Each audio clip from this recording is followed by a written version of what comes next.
All right, that's some unfinished business from Friday's show. That's Blackberry Smoke and Waiting for the Thunder.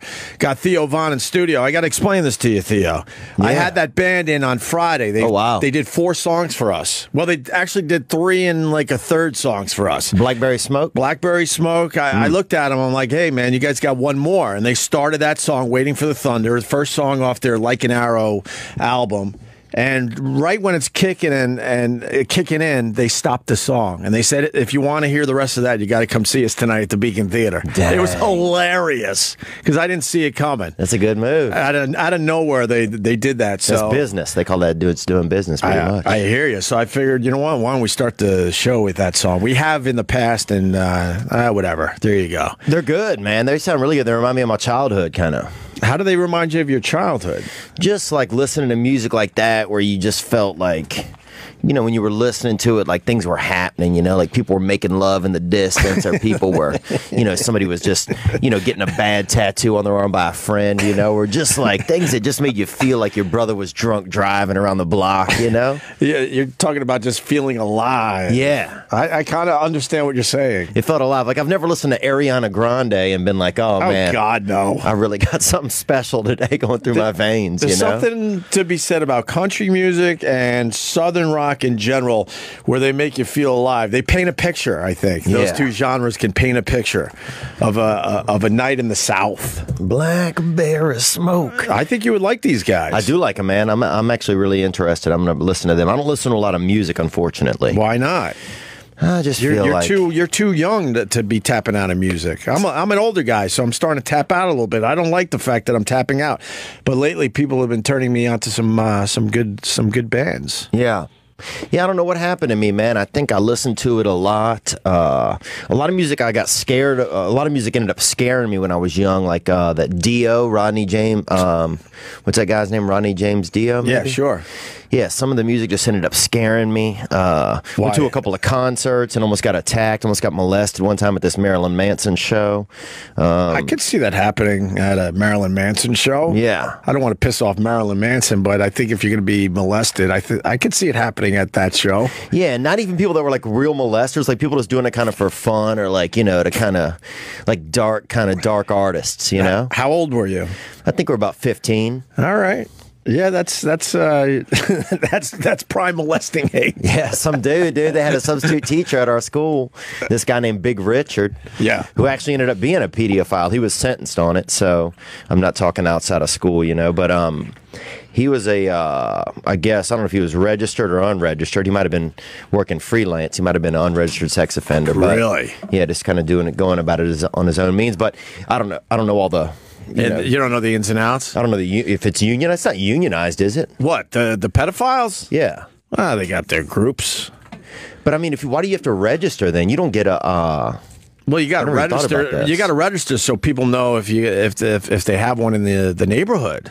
And there's an app for that shit. Yeah. Have you ever put your address in one of those apps? Oh yeah. And you see the red dots pop up? Yeah. Sometimes those red dots are a little too close for comfort. Oh, yeah. Especially if you have a couple kids like I do. Yeah. Yeah, I don't know what I mean, I don't know how I'm going to warn my kids against stuff like that, you know? It's our biggest fear. Is it really? Oh, God, yeah. Of course it is. Can you tell if somebody comes over to the house if they might have it in them? Wow. I've said it since my son is now 6, my daughter's 4. Oh, that's prime. I feel like something absolutely turns on your head. I used to walk around Manhattan not even thinking twice about that shit. And now when I walk around Manhattan, I see it in their eyes. I'm like, you son of a bitch. I want to start confronting people. I'm like, I know you're one. Yeah. I just know now. Yeah. I'll probably be wrong, but I mean, it's a feeling now. It's a feeling you have, and you're like, oh, fuck, that guy right there. Yeah, that dude. I might be completely wrong. Ooh, there's a map right there. It's pretty busy around here today. Well, it looks like a Christmas tree, doesn't it? It's got some greens, some reds, some blues, some yellows. What do the different colors mean? Does anyone know what the different colors mean? Bumper to bumper by that park over there. Yeah, I would stay away from the park. Wait, go up a little bit. Here's what the colors mean right here. All right, let's see. The red, offense against child. Blue, sexual battery. Oh boy, the yellow and the orange is the rape. And then green is just other. They throw you in the other category. That's vague, huh? That's a lot of shit in the That's area. like dick out in the subway. Huh? Yeah. I didn't hear you. I said that's like when exposing yourself, like dick in the subway or something. Yeah. Yeah. Well, Union City looks like the place to get molested, actually. if you're trying to get out for the weekend, you know. There's that many fucking creeps in Manhattan. That's a lot. Is there an angry feminist chart? I wouldn't mind seeing one of those as well. Just bounce this out a little bit. So I don't know why anyone would want to go to Midtown Manhattan where we are right now. Yeah, go to Midtown Manhattan. That's oh my God, that's not good, man.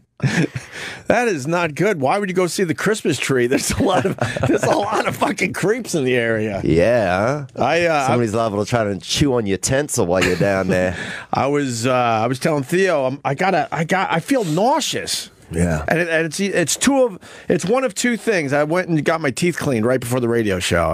I called to make an appointment for maybe next week or so, and they're like, "You can come in at 1 o'clock." So I mean, look, it's only 3. It just happened. Yeah, and I think the drill, not the drilling, but the vibrations and stuff as they're cleaning your teeth made me nauseous. Or it was the cab. Because when you jump in a cab in New York City, all they want to do is talk about Trump. Oh, yeah. And that'll make you nauseous at this point. I don't want to talk about Trump anymore. They probably want insider information. A lot of those guys seem like anarchists. They all hate Trump. Wow. And they are convinced if you're in their cab, you also hate Trump. Wow. Yes. That's crazy. And this guy was going at it. And then I was passing some buildings that had the Trump sign on. And boy, did that get him going. Yeah. He was basically saying, I thought all those signs were coming down. And I had explained to him, no, just only a few buildings so far. A few of the buildings got together and said, we need the name Trump off the side of our residency. So, wow, really? Yes. Oh, God. Yes. They don't want any part of it. Like, that's going to do anything.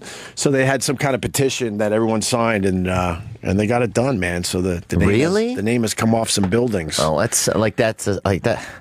That means nothing. I haven't talked to you in a while. I haven't talked to you in a while there, Theo. Yeah, it's been a while, dude. Yeah, you had an ailment last time I was in here. You were dealing with some back pain. You're dealing with a lot of ailments, bro. I'm a little older than you. You might be inbred a little. Sometimes a lot of people with ailments got a lot of inbreeding. Really? Yeah, because you can't fight off the basic things, you know? My back is 100%. Okay. All right. You said your teeth are flaring up, and you said I mean, the problem with the teeth is I try to get my teeth cleaned every 6 months. Yeah. Do you go, once a year? I don't go anymore. I'm doing it myself now. I had a falling out with this lady, and I'm good. I'm good for a while. You had a falling out with your dentist? Yeah. Yeah. What happened? We just don't see eye to eye on stuff, man, you know? But I don't see eye to eye with my dentist. I go in there and they have a nice lady, cleans my teeth, not much pain, and then I get out of there. What's the eye to eye part of it? She just had I guess we actually got an argument about movies and stuff. She hadn't seen any movies in probably maybe 15 years. Oh, really? And at that point, I just made me wonder, well, how up to date is she on anything current? You know, like, is she, what kind of even tooth stuff is she using? Like, and I don't have time to research all of that. So I'm like, I know what to do now. I've been here enough. I'm going to clean up at the house. I'm going to take care of it. Yeah, but you got to scrape. Like, I got a set of the tools. You can get a set of the tools online for $25. Oh, you actually got the tools. Yeah. So you're scraping your own teeth. Yep. I'll get the enamel back there. I'll get that little mirror. Right. Yeah, that's pretty flashy. Are you serious? Yeah. And do you get happy when you get a nice chunk? Yeah, and you know what you're doing. I mean, it's basically just like cleaning off the side of a boat if you ever cleaned a boat. So yeah, it's basic. It's normal. I mean, I feel like there's some things that I probably are out of my control, and I'll wait until I'll probably run into somebody and kind of kismet, and I'll find a new dentist there. But I'm not doing that this year. Probably not even next year. See, I got to take the other side of your argument. If she's not up to date on movies, like she hasn't seen a movie in a while, you said? Yeah. Maybe she's spending all her free time just studying her dentistry. Yeah. I don't want that. I want somebody with some flair. I want somebody with some social skill, fucking charisma. You want some back and forth as your mouth is stuffed with all her instruments. Yeah, I don't know. But we'll see, man. Who knows what'll happen next? Hey, you're still young. You don't need your teeth cleaned as much as us older people. But I waited too long, so now today was a pain. It wasn't fun, man. It was a lot more scraping. and a lot more smells. Do they start feeling loose in your mouth, your teeth, at a certain age? No, Jesus. What the fuck? I'm not that old. What the fuck is that about? Well, I'm just trying to get a take on the future, man. Wow. My teeth aren't loose yet. I don't know, dude. Not loose, not like, They're hanging in there? You know, not like you got to fight your way through like a rock candy, you know? No, they still got a strong white color to them. I've only had one root canal. Okay. A lot of cavities, though, if you need to know. A lot of cavities because I'm one of 7 kids, and my mom was just not going to pay for all that care. The dental care, yeah. So, you know, fast forward a bunch of years because we haven't gone to the dentist in a while, and our mouths are filled with cavities. The one thing I did when I got money was get rid of all the original fillings and make it all white. You got that white stuff, huh? So you can't even tell. No silver in this mouth, my friend. Yeah, because they say the silver's bad for you, huh? Well, I don't even know if they use silver anymore, but I come from a time they used silver, and then it switched over, and then the guy's like, hey, man, I could take all those fillings out, and I could fill them up with nice, the white stuff. I'm like, fuck yeah, let's do that. Yeah. And I did that, and it made me very, very happy. So... Yeah, I'm happy. I used to have spaced out teeth when I was younger, and I got braces, and then now my teeth are starting to space again. I'm thinking about just letting them go, you know? What do you mean space? Just spaced out. Like I had a lot of, just spaces. Oh, like, they had to push them back together? Yeah, it looked like kind of like a 7-10 split in there, you know? Like somebody, little stray hand, and I was stray handing around the front, you know? My problem is my lower jaw is, I guess, maybe on the small side. So, So I need the bottoms to be pulled apart. So there's a little, they're a bit on the crooked side down there. Yeah. People like to point that out when they're going for that hate. Yeah. When you're young and people want to... They want to go for that hate and go, hey, why don't you get your fucking teeth fixed? Yeah. Yeah. People that can't even speak. You can afford it. Why don't you get your teeth fixed? Some millionaire you are. If they don't bother me, why they bother you? I don't know. Gives me character. Look, I'll show you. I don't give a fuck. Yeah, you got a very I got one behind the other pretty much. Little rodental. It's a little rodent-y back there in the bottom.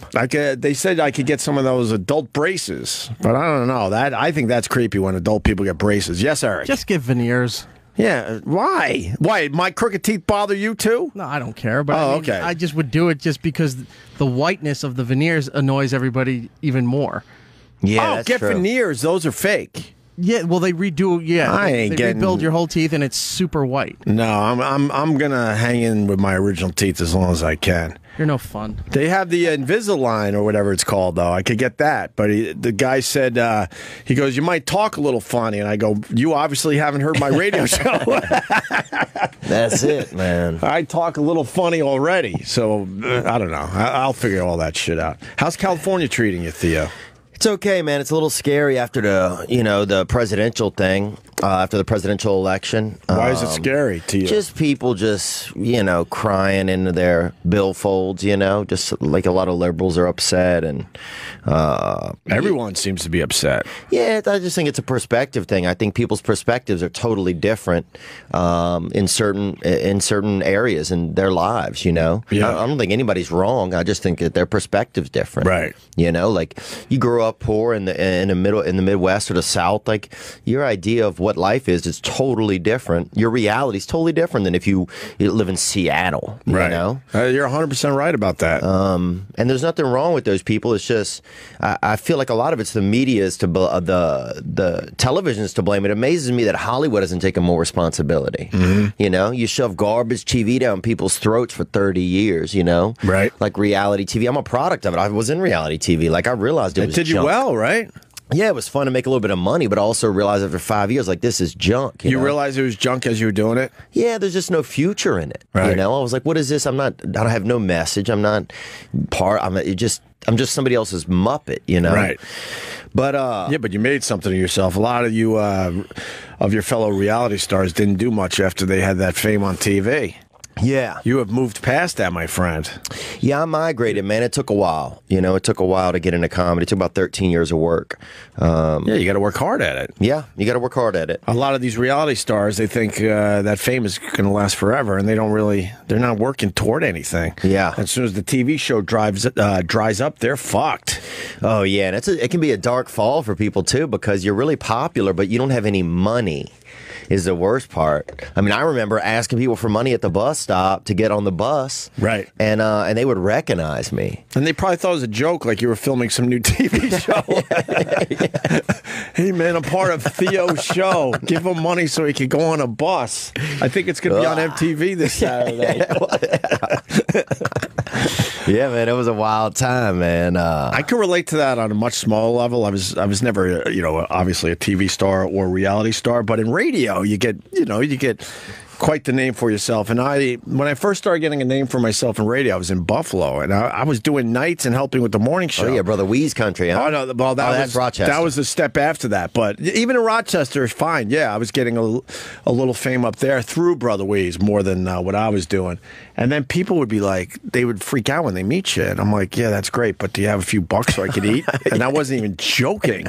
Like, I was making no money, man. Yeah, let's split a Cinnabon, huh? I was making $12,000 in Rochester. I remember my salary. And then I moved to Buffalo for the big raise. Everybody's making $12,000 in Rochester. Well, it does go a little further in those type of places. Areas. Yeah, out in Webster. You could eat for a year on about 800 Rochester. I spent some time around there, dude. I hitchhiked.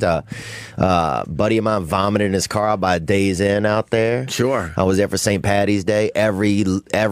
Most of the ladies there, a bunch of street beasts.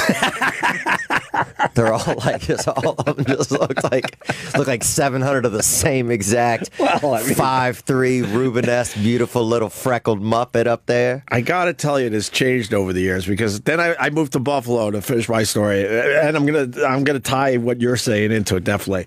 And then I went to Buffalo for the big raise. I was making $14,000 instead of $12,000. And the women in Buffalo, the nickname for them were the Buffalo Betties. Ooh. They were called Buffalo Betties, and to your point, they all looked exactly the same. Yeah. They all could have lost easily 20 pounds. Yeah. Easily. Always wore big, huge sweatshirts that had just the Buffalo Bills logo on it. Yeah, Jim Kelly. All that shit. Yeah, from some Jim Kelly luncheon that they bought it at. Yeah. But that was back in the day, because the few times I've been to Buffalo in recent years in Rochester, they're all right, man. Yeah, it's coming along. What do you call them, road beasts?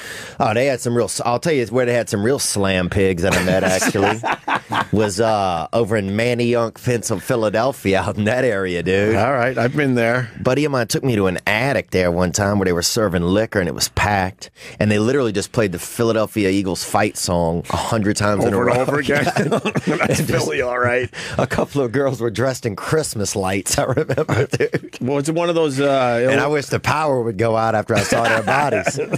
But but people were just getting liquored up and partying, and it was good people. It was a good time. Was it one of those illegal bars? It looked illegal. It might have just not had a lot of money for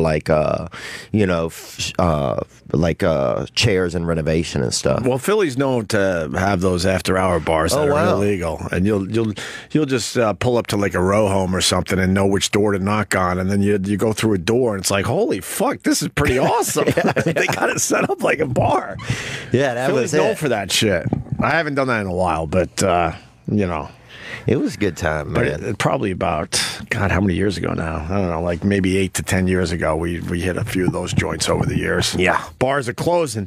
And I'm like, thank God the bars are closed. Time to go home. And you're always with someone like, nope, one more fucking stop. Yeah. And then you're driving to this out-of-the-way place. It's not even close to, like, businesses. And you're like, we're just in some weird neighborhood. Oh, man, this place rules. And then next thing you know, you're in the middle of an after-hours party that is set up like a bar. Oh, it never rules, man. It never rules. At that time, it never rules. You think it does, but it's over. Oh, man, I was in Louisville one time, and I met I was after the show. People after the show are always like, it's always the shadiest people that take you out. Beautiful people, but they shady as well. And this guy was like, you want to come with us? And I'm like, sure. They had a limousine, right? Right. And they had a brother right there who was asking for change or selling drugs or something. I'm not sure, but I was like, I'll only come if my friend can come too. And I just pointed at this dude, right? Because I just had this feeling that he hadn't been in a limousine, right? Yeah. And I know I was jumping to conclusions, but that was my feeling. And they're like, huh, that's your friend? I'm like, that's my boy, you know, Big Sherman, you know? And they're like, all right, he can come. So then I went over to him and I was like, bro, you and me getting in a limousine, just act like you're my friend. He's like, all right, cool. You didn't know this guy at all? Didn't know this dude at all, dude. So next thing you know, we're all in this limousine with a bunch of dudes. Fuck. Me and Big S, bro. And we go to some party, some big party, right? Right. I'm there for like 15 minutes. Heard somebody scream upstairs, heard a window break. Big Sherman had stolen a bunch of stuff. Get the fuck out I of swear, here. out of an upstairs room, and left out a window, jumped onto a little terrace from a lower, and then just jetted. And they're like, your boy just stole a couple purses. And I'm like, I don't know that dude, bro. But you brought Big Sherman to the party. Yeah, but you got to shake it up. You got to just shake it off. That's Trump, bro. That's Trump. You know. But to your point, yeah, I don't know how rural America lives anymore. I just don't. I'm a city boy. Yeah. I know a lot of, I got family members, I got friends that are all about the Trump, man. And they completely believe this guy will turn things around. Yeah. I come from the school, I don't believe one guy could absolutely make that, that much change in this country anymore. But I'm not going to question them because I don't live their lives. I don't know. Yeah. Yeah, in their lives, that's what they see, you know? I mean, my mother voted for Trump. I grew up in a rural area. I remember one of the first things I remember was people in our neighborhood betting on how many baby dogs a dog was going to have, dude. I remember hearing people yell and throw a ruckus. That's a fun bet. Oh, dude, I roll over and people are yelling 7, 8, 9. Somebody punched this lady. I don't know what her issue was. I don't know, what the involvement was. And I'm not saying it was right or wrong. It could have been a domestic dispute that is splayed out onto the street. Yeah. But this lady got punched, and then people were betting on how many newborn animals this dog was going to have. And I was like, dang, this is rural. I like that. That is rural right there, for real. When they're squeezing a dog out to see if there's one more in there. Right. I mean, that's making a murderer, son. Speaking of Trump, did you see the American Music Awards last night? Green Day went off. Did they? Oh, yeah, man. On Trump? On Trump. We got the clip. It's pretty quick. Listen to this. What do you think? There's going to be a civil war in this country, Theo. Are you ready for it? I mean, I'll tell you this. Who's going to fight for if you look at a layover map of Trump voters, right? Those are a lot of those people, it's their kids that fight for our country. Yeah. So I'm just curious as to And I think there's a lot of Green Day fans that probably voted for Trump. I would assume more would vote for Hillary if I had to guess. Is Trump in the KKK?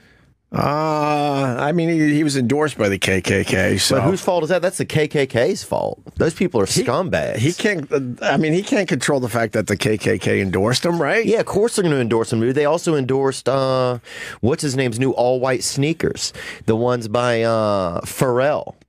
When he came out with that all-white sneakers. Wait, the KKK endorsed Pharrell sneakers? Yeah, dude, they endorse anything that's white, bro. They endorse margarine. They endorse Cool Whip for like a decade. I mean, KKK's a bunch of losers. I always thought it was kind of stupid that they were pissed off at Trump because the KKK endorsed him. I mean, he can't control that. Yeah. I mean, he can't control that. I agree. It just seems like a waste of time to me. It just seems like it's just creating issues, Right. I don't know. I used to share a back fence with David Duke. I think I told you guys that. Yeah, you used to work out with David Duke. I used to go to the gym with him. And you said he was a nice guy. I remember this. He's a nice guy. They dated the prettiest girl at the seafood restaurant I used to work at. Was she very white? She was white, man. She must have been like Irish white. Oh, she was. If David Duke's going out with a white girl, it's got to be like Irish white. There can't be any questions in there. Yeah. There can't be any type of tan going on. Yeah. People are going to question his motives. Yeah, she was very, just lean in the pigment. She better burn in the sun within a half hour. Within a half hour. Dude. Wow, look at him. Oh, that's crazy. That's David And I'm Duke, not endorsing. Right? That doesn't mean I endorse David Duke, but I'll say this. I met him at the gym. We'd go lift weights sometime. He was a nice man. Right. I wouldn't hire him to do social PR for me. Right. I wouldn't hire him to babysit my mixed child. Right. But I'll say that whenever I met him, he was a nice man at the time. When you saw, you thought you were with a nice man. Yeah. What do I learn from, I'm not going to, yes, I wouldn't hire him to do certain things, but I'm not going to sit there and berate him or not offer, or not seem like he could be an okay human in certain instances, Right. I don't know him that well. What's the feel in California after the election? People are bummed out, pissed off. What's going on out there? Yeah, people are bummed out. That's a big Hillary state. Yeah, it's big Especially Hillary. L.A. Yeah. Especially LA, man. And I feel people's pain. You want this better, more, mixed and welcoming America. Right. But that's not the reality in other places, and they haven't had the process to get there. I feel like that a lot of these, more liberal areas have had. Right. It's tougher in different areas. It's different. It's not that those people are. I just hate that everybody calling the Midwest and the South just racist and misogynist. It's mean, man. It just seems so. You're just grouping people into a group and judging. That's seems like the same thing you're accusing these people of doing. Oh, of course. Louis, you were nodding your head. Did you want to add to that? I saw that you were looking at something else there. I saw you were nodding your head to the whole Trump talk. What's your thought? When he was talking about the rural areas, I was just thinking to myself, as far as growing up in a rural area, being one of the only black kids in my class, not classroom, class. Yeah. And then I went to a country concert not too long ago, where I was the only black person in the fucking stadium, and it was scary. Dang. Yeah, that's all. Wait, white people could scare you that much, Louis? When you're the only, not even the people behind country the counter show were black. There were no black people there. What country show was it? Jason Aldean and Luke Bryan. Ooh. Big fans. Yeah, I guess that would be. That would be tough, man. I would probably feel the same way if I went to some, more predominantly black concerts. I might feel nervous. Like a Kanye show? I don't know. Kanye's just. What is Kanye? He's dude? just a weirdo that likes people talking about him. I don't even think he believes half the shit he says. If you need to know the truth, I think he has now canceled his tour. Yep. Yeah? Yeah. Well, he last week he said, I didn't vote, but if I was going to vote, I would have voted for Trump. That's just a lie. He knew that would get headlines all over the fucking place because he didn't care enough to vote. So, I don't believe that he would have voted for Trump whatsoever. Kanye seems kind of like the black Trump to me. He's just an egomaniac. Oh, hell fucking yeah. It just seems the same thing. He's just trying to get people to talk about him. Yeah. He's sitting there going, how do I get people to talk about me today where it'll be a headline all over the world? Oh, I'll say, if I voted, I would have voted for Trump. I think it's complete bullshit. Yeah. But it backfired on him, right, Paul? Because then people started booing him? Yeah. And now it got to a point where he just said, fuck it, I'm canceling my tour? Yeah. And now an article just came out that he's supposedly suffering from a nervous breakdown. See, that's more bullshit. That money won't cure it. It can't cure it, man. We all got to get our hearts right, man. It's the Kardashian mentality. It's like they don't give a fuck if you talk badly about them. They just want the headlines. So they just make up shit, I believe. And now Kanye's following suit, just making up shit. He's not having a nervous breakdown. What is the article saying about his nervous breakdown? Let's see. Friends fear that exhausted Kanye West canceled the remaining dates on his St. Pablo tour because he's suffering a nervous breakdown, a source close to the rapper told Page 6. West has suddenly pulled the plug on his entire tour less than 48 hours after having an onstage meltdown in California and posting a series of bizarre images on Instagram. A friend said there are fears he is having a nervous breakdown. This is all bullshit. I wish someone would just say this is all bullshit as they're writing this article for their dumb newspaper. Let me read more of that. He's surrounded by all these crazy people, but there's nobody he listens to or who could rein him in. He's a mad genius, and he's spiraling further and further out out of control. Basically, everything crazy he does is art, so he's becoming more and more unpredictable. Do you believe this, Theo Von? You know, I met Kanye years ago. I was working on a Comedy Central show with Amy Schumer, Burt Kreischer, Donnell Rawlings. We were all in the same series together, and it was really awesome. And we had a party for Comedy Central that year, and Kanye was there. He was trying to sell a show to Comedy Central called Bluppets. It was Black Puppets. That's what I remember. Bluppets? He was trying to sell a show. This is the truth. This is what I heard. Okay. And this is the truth. I think they had invested in a pilot of the show, and it didn't go to series, but he was pitching a show called Bluppets. Right. And he was at the party, and he just seemed kind of like a loner? Yeah, a little bit of a loner, but just kind of a nerdy-ish kind of... He seemed mildly pretentious. Right. This is just me. This is me judging him just from afar. And but that's what we all do anyway. I was introduced to him, and I don't know what kind of man he is at all.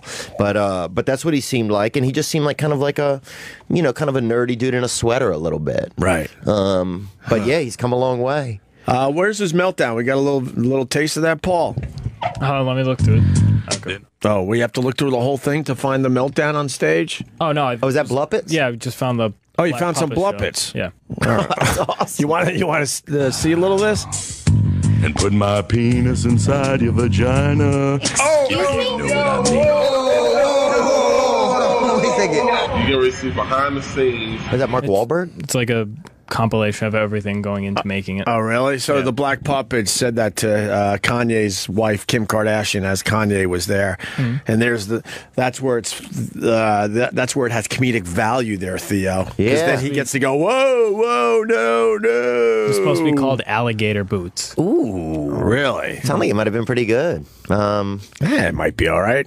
But yeah, I mean, I don't know. That's really the only interaction that I've really had around Kanye. But I think the ego can be scary if you let it get away from you. Right. And this is him flipping out on stage? Yeah, I believe this is from Friday or Saturday. And now, I think he just did 3 songs, and then he went on this little rant. Why the fuck would you ever pay for a Kanye ticket? Doesn't he do this shit from time to time?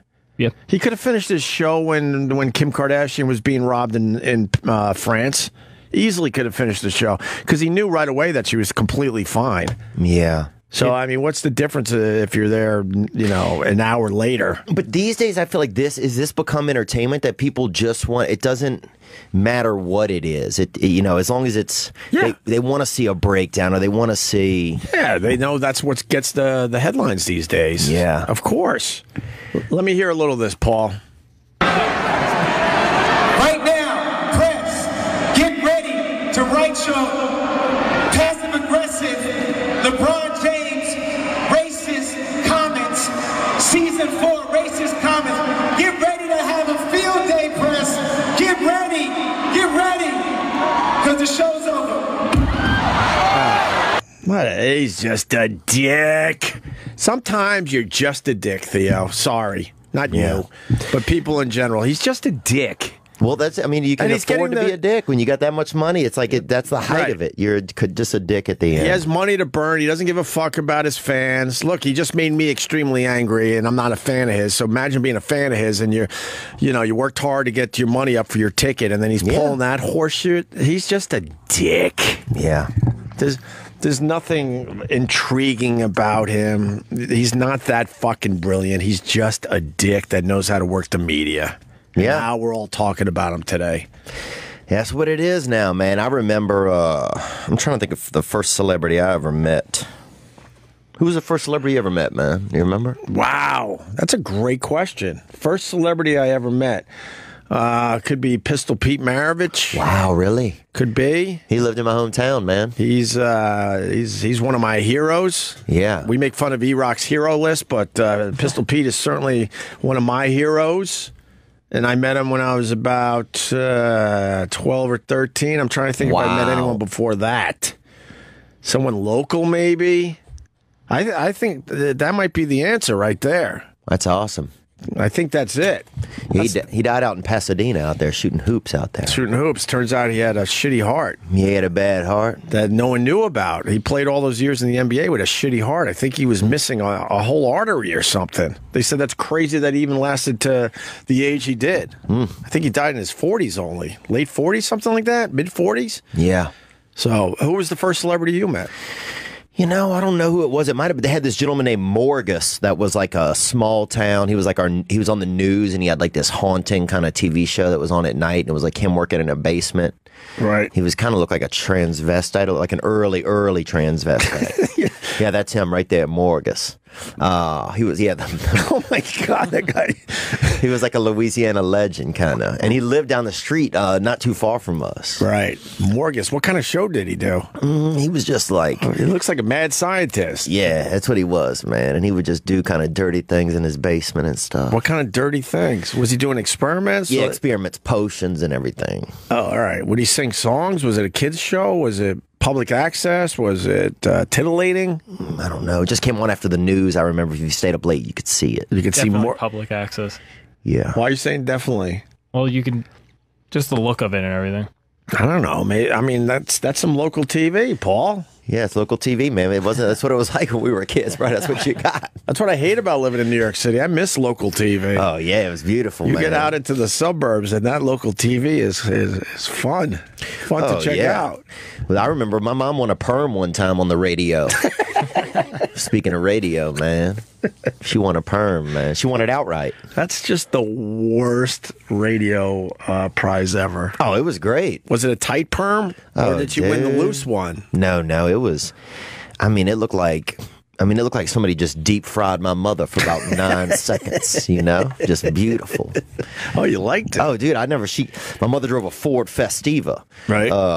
And I remember when she came home, boy, she was just fired up, and she looked beautiful. Was her hair in need of a perm? Oh, her whole life was in need of a perm, man. My mother delivered newspapers since the day I was born, and still does. So she needed a little beauty in her life. Oh, yeah. She didn't have many opportunities for that. And the radio station gave her some beauty with the perm. Yeah, she won that perm. She won it outright, and we were all fired up. How do you win it outright? Wasn't she just like the 10th caller or something, or did she have to... Sometimes there's you'll call and somebody else has won the same thing. You got to split it with them, I guess, was an issue back in the day. Did you ever have to deal with that? How the hell do you split a perm? I don't know, but I could see somebody else trying to fight her for it. You know? No, no. Yeah, this wasn't good hair country. I never really gave away. I had to give away a lot of stuff on the radio over the years, but never a perm. I'm trying to think of some of the shitty stuff I had to give away. It was nice, man. Eric, do you remember any of the shitty stuff we had to give away over the years? We didn't get much to give away. Yeah, that was more when I was in like music radio. A lot of tickets, a lot of concert tickets. Yeah, tickets. A lot of trips to see bands, but those never went to an actual listener. That always went to a friend of yours. Really? Oh God, radio's like you're gonna dirty. win it in Vegas? Radio's dirty. Wow, dirty. Oh, that breaks my heart. Is Buzzy in there, Eric? Yeah. Yeah, Buzzy knows. Buzzy's my one of my oldest friends. I met this dude when he was 18. Oh yeah, man. Buzzy, what's up, Opester? Tell Theo about how dirty radio is and how many concerts you went to because your friend was on the radio. You know, it's amazing the luck that your friends can have when you're looking for that 97th caller. Wow. Every time, number 97, nailed it. 103, right? Nailed it. CQ 102, yeah, you're the 102nd caller every time. You're breaking hearts. That's Buzzy. I talk about Buzzy on the air from time to time. He's in the city with his family. Oh, you got a family now, Buzzy, huh? Oh, yeah. We got him right here in the studio. Did you meet him on one of those getaways? You meet your wife on one of those getaways? Oh, we met in Rochester. We'll talk about that after. Oh, yeah. Theo likes Rochester. The 508, is that it? What is it, the 805? That was, oh, shit, I forgot the area code. 716? Is it? No, 585. 585. There's a little 716 action. Oh, that's more Geneseo, I guess. The Rock. Yeah, but Buzzy, he went to a ton of shows because of me. That's awesome. And then we had to mix it up sometimes. I'm like, dude, they might fucking recognize your name. So then we would get another one of my fraternity brothers that, he would officially win the tickets. And then the other ticket would go to Buzzy or somebody else of our little group of people. That's it's all bullshit. Requests on the radio. That's stupid too. Wow, that breaks my heart, man. They had I remember my mother won that perm. Buzz, you ever win a perm? Never won a perm. Yeah. Paid for mine. Yeah. Got she looked beautiful. Yeah. She looked beautiful when she got it, man. I remember when she came home because I'd never seen my mother look like a woman, I'd just seen her, I just thought of her as like a like a mother. I thought she just beat us and fed us macaroni. Someone that was just working hard to take care of her family. Yeah. Right? Yeah. Because your dad was a lot older than your mom, so he wasn't working as much when you were growing up. No, my dad used to do the credit cards when I got older. He would sign. Remember that aggravating person at the colleges that would yell and get people to sign up for credit cards? Sure. That was one of his jobs? That was that was pretty much his job when I knew him. So he was like an entrepreneur. I mean, if that's entrepreneurial, I mean, he was definitely out there with a broken Xerox machine, getting a lot of brothers and sisters to sign up at some of these urban colleges. That's being an entrepreneur. He was a hustler. Yeah. And he would make me stand on the table. That's one of the ways I kind of started doing comedy, I guess. And I would get people to come over to the table because I was a child. I was like that dancing monkey on the table. Yeah. And people would come over and. And how old was your dad again when you got sign up for the credit cards? When you were born? He was 70. So I was. When you were born, he was 70. Yeah, he was born in 1910. That's amazing. Yeah. So that was your dad was born the same year as my grandma. Yeah. Wow. Yeah. That's crazy. Yeah, he was in the distance, man. He came from the distance, How old did he make it to? 86. He died in 1996. So you were only 16. Yeah. Damn. And he got the cancer, and it really just hit him. And they said he got it from eating shrimp, but somebody might have just made that up. Why would they say that to you?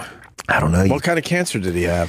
I don't know. He had it all in his bottom and in his just liver. Why would they say it was shrimp? I mean, just people say stuff, He got, lung cancer from living by the plant. People just, right. He got it from eating dirt. He ate bad dirt.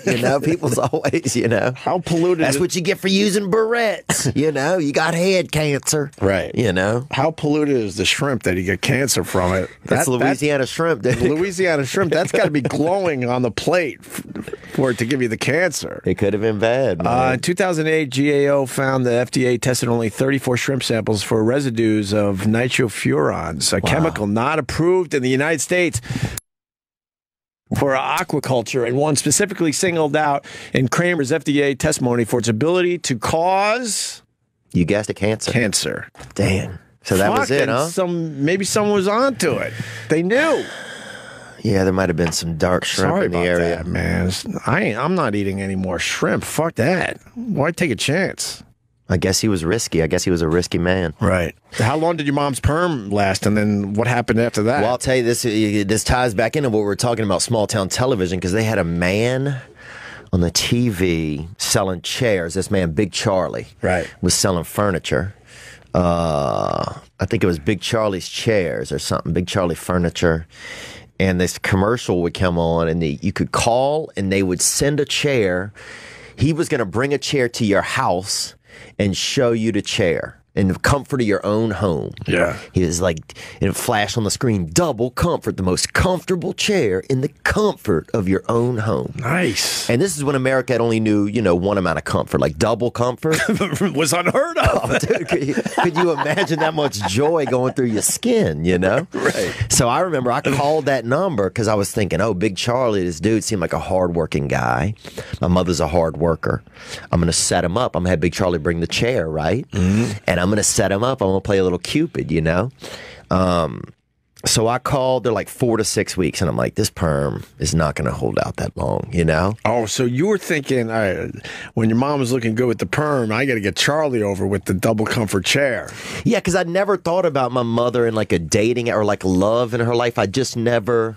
But there was just a reflection in her when her hair looked done that she felt attractive, I guess. And I don't know if I sensed that as a child or what. You saw the glow. Yeah. She had that glow. Oh, dude, she looked like, she just looked great. Okay. She looked beautiful, dude.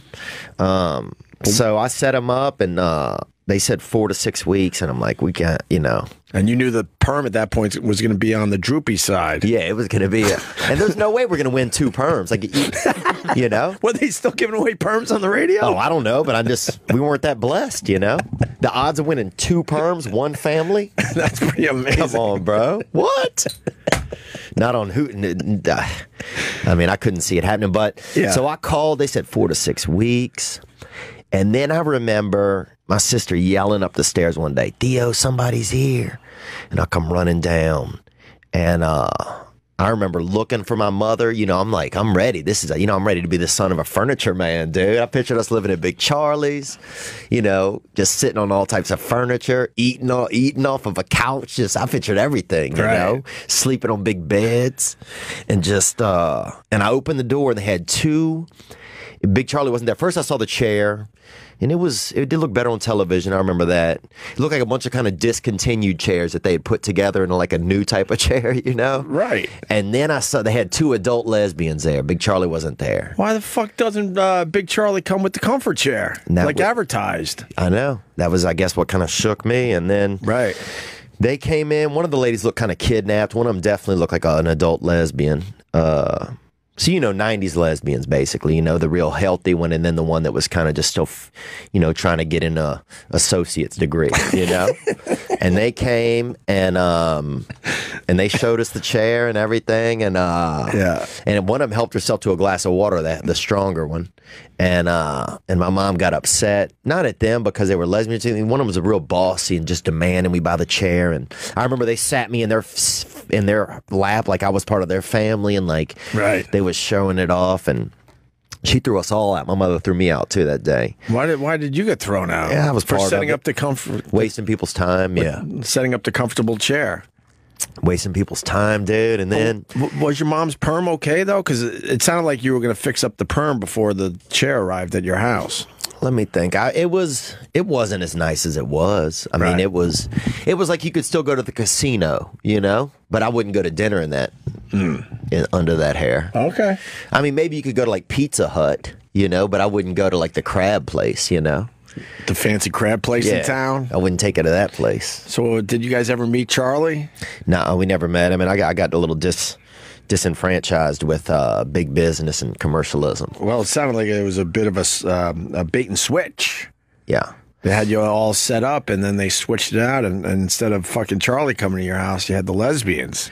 That's not nice. And they weren't bad, and it was nice to meet lesbians, I'd heard about them, and but I'd never had this sort of close encounter, and it was good. It was definitely, I felt a little taken advantage of. Right. But I also then I started to get addicted to calling those 1-800 numbers and getting things sent to the house, and I fell into a real dark hole with that for a while. Yeah. All right. A couple phone calls coming in already. Let's say hi to John in New York. Go ahead, John. Hey, boys. How you doing? Big John. Hanging with Theo Vaughn, and I think Bob Kelly's coming. But he got stuck in a writers' meeting, so I don't know what's going on with him. Hopefully he'll looking forward to that. Hopefully he'll stop by. What do you got, John? Well, I was in radio for about 10 years in the promotions and sales department. And my first year was also this brand new DJ's first year at this new radio station.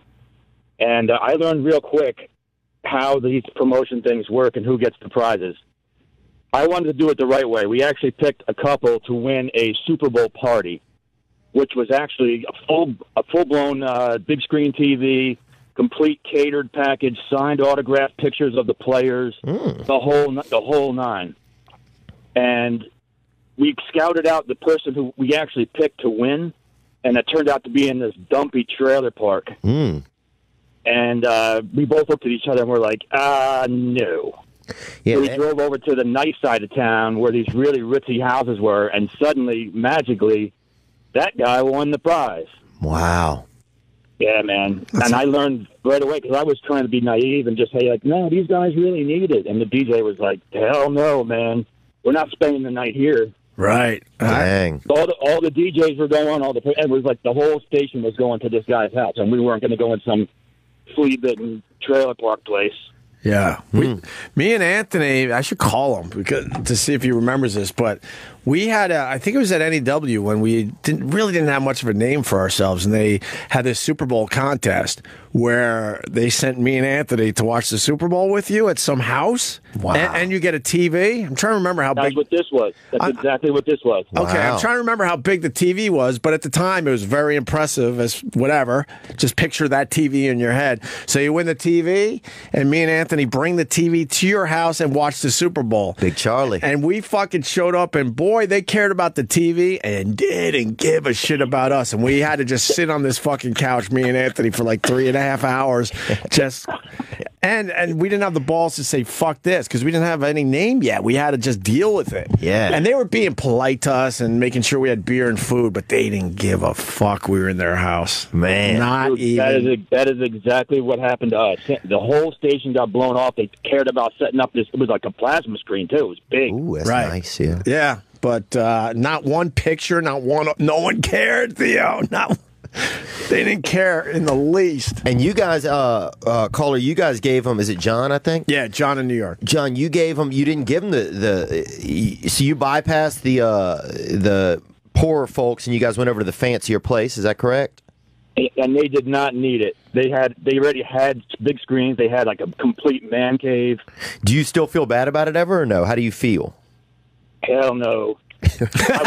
He's being honest. No, I appreciate the honesty. That's good. Hell no. I mean, I learned real quick because I was a complete newbie in the radio world. I just wanted to get out of what I was doing, and I took a real entry-level shitty job there. Mm-hmm. Yeah.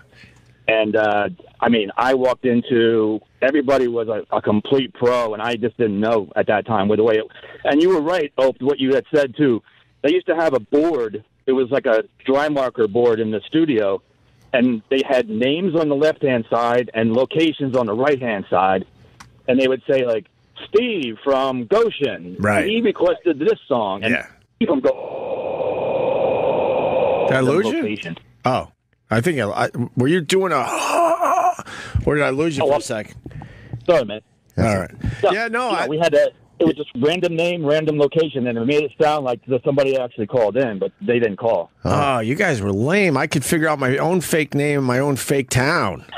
Wow. You guys had an actual system. Because when you're a music jock, they hand you, all right, here's your songs for the shift. Yeah.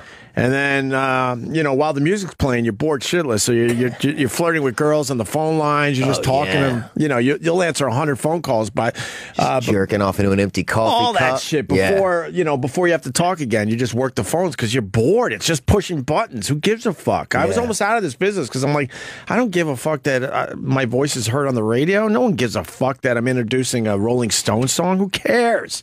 So, and then you sit there and you got your whole list of music, and then you go, all right, I'll go with, let's see, John from Northport. He requested the Rolling Stones. And then I would just think of my friends and my cousins and family members and just give them shout-outs. Wow. Without even telling them I was doing it. Let's see, Ricky and Colmac. Smokey. Yeah, and that's how. And then when you did the laundry list of all the songs you played, you threw all those names in and made it sound like it was an exciting, lively radio show. It was all bullshit. And then people would call you over and over again, like, when the fuck is my Zeppelin song going to be played? Yeah, I and used I'm like, to call in. Dude, I got I'm looking at the list here. I got 20 requests before you. I'm going to try to get it on, though. And these dummies don't even realize as they listen to their favorite radio station, they're hearing the same rotation of songs, and there's no requests being played if you really were paying attention. This is really, I mean, I'm learning here because this is it's like you guys pulling back the smoke screen, you know? Oh, because every song was tested and studied, and it's like if you play the Rolling Stones, you got to follow it up with like a Tom Petty song or whatever the fuck. I'm just making this up. I don't remember it anymore. And you can't have a high tempo song into a low tempo. It had to all just match up. I believe the hype, though. I feel like. So the program directors and the music directors, if you did go off your list, they would know immediately and they would hotline you. Every radio station had a hotline, and when that phone rang, you knew you were in trouble, and it would be the PD just screaming at you, "That song's not on the list," and then you would have to make believe, "Oh fuck, I pushed the wrong button. I was just listening to that in the studio while I was playing the same shit I've heard 100 times. I'm sorry, boss." Blah blah blah. So all the prizes were just for naught, and all the. I mean, not all. I mean, there were a lot of them weren't, though. Yeah, a lot of them weren't. Dang, dude. A lot of them weren't. It hurts a little. So, how many times did you hear the term theater of the mind? Sure. Yeah, I fell victim to that, man. I fell. No, your mom got a perm. Yeah, she won that perm, but I mean, I called in for countless things, man, and we were hoping for some different stuff. Right. All right, John. What the best part of that job was, though, man? I'm going to be honest with you. That's when you guys were at NEW, you and Anthony, and I used to come home, and I would drive home, and I would actually park in a parking lot and listen to your whole show before I went home. I loved it. Thanks, buddy. Wow, that's really cool, man. Yeah, man, I learned a lot off of just listening to you guys. I appreciate it. Go to OA Photos on Twitter. We're posting a lot of the old pictures, and it's amazing what we used to get away with. Thanks, John. I got to find that Style challenge, baby. All right. Yeah, right on. I'll talk to you. All right. I got Theo Vaughn here, maybe Bob Kelly, maybe more of my old roommate. You want to bring Buzzy in here, Theo? We could pick his fucking brain. Buzzy, yeah, that guy definitely seems like... He lives in Georgia now. He lives in Atlanta. Well, he's also an adult named after a pet. Well, I mean... Which is one of my favorite things in the world. Well, he got his nickname when we were 18 and partying a little too much. No, I got an adult friend named Timmy, which I always think is alarming. Timmy! This is great. Oh, and Opie's okay? I got a kid's name. I'm too old for a fucking kid's name. Theo, where are you going to be, buddy? Where I'm going to be? I'm going to be at Palm Beach Improv down there in West Palm, Florida, December, I believe it's 1st, 2nd, and 3rd. December 2nd, 3rd, 9th, 10th, and 11th. December 9th, 10th, and 11th at Palm Beach Improv. And what about the podcast? Podcast allegedly, you can catch it on iTunes. And what else, man? Working on a new album right now that's going to come out really soon. So good for you. Excited. We're going to talk about masturbation after the break, right? Yeah, I'm trying to stay off it. I'm really having some tough times. I'm happy to talk about it. Yeah, we'll talk about that. And our pal, the Mad Cuban, will be competing for $30,000 for the Alzheimer's Association on Guy's Grocery Games Judges Edition tonight, 8 p.m. ET. That's Eastern on the Food Network. You can see our pal Mad Cuban. He's got Alzheimer's or not? No, I don't think so. His dad does. Oh, really? Yeah. That fucking sucks. That's a downer. Couldn't we just tell the people that our pal Mad Cuban's going to be on the Food Network tonight?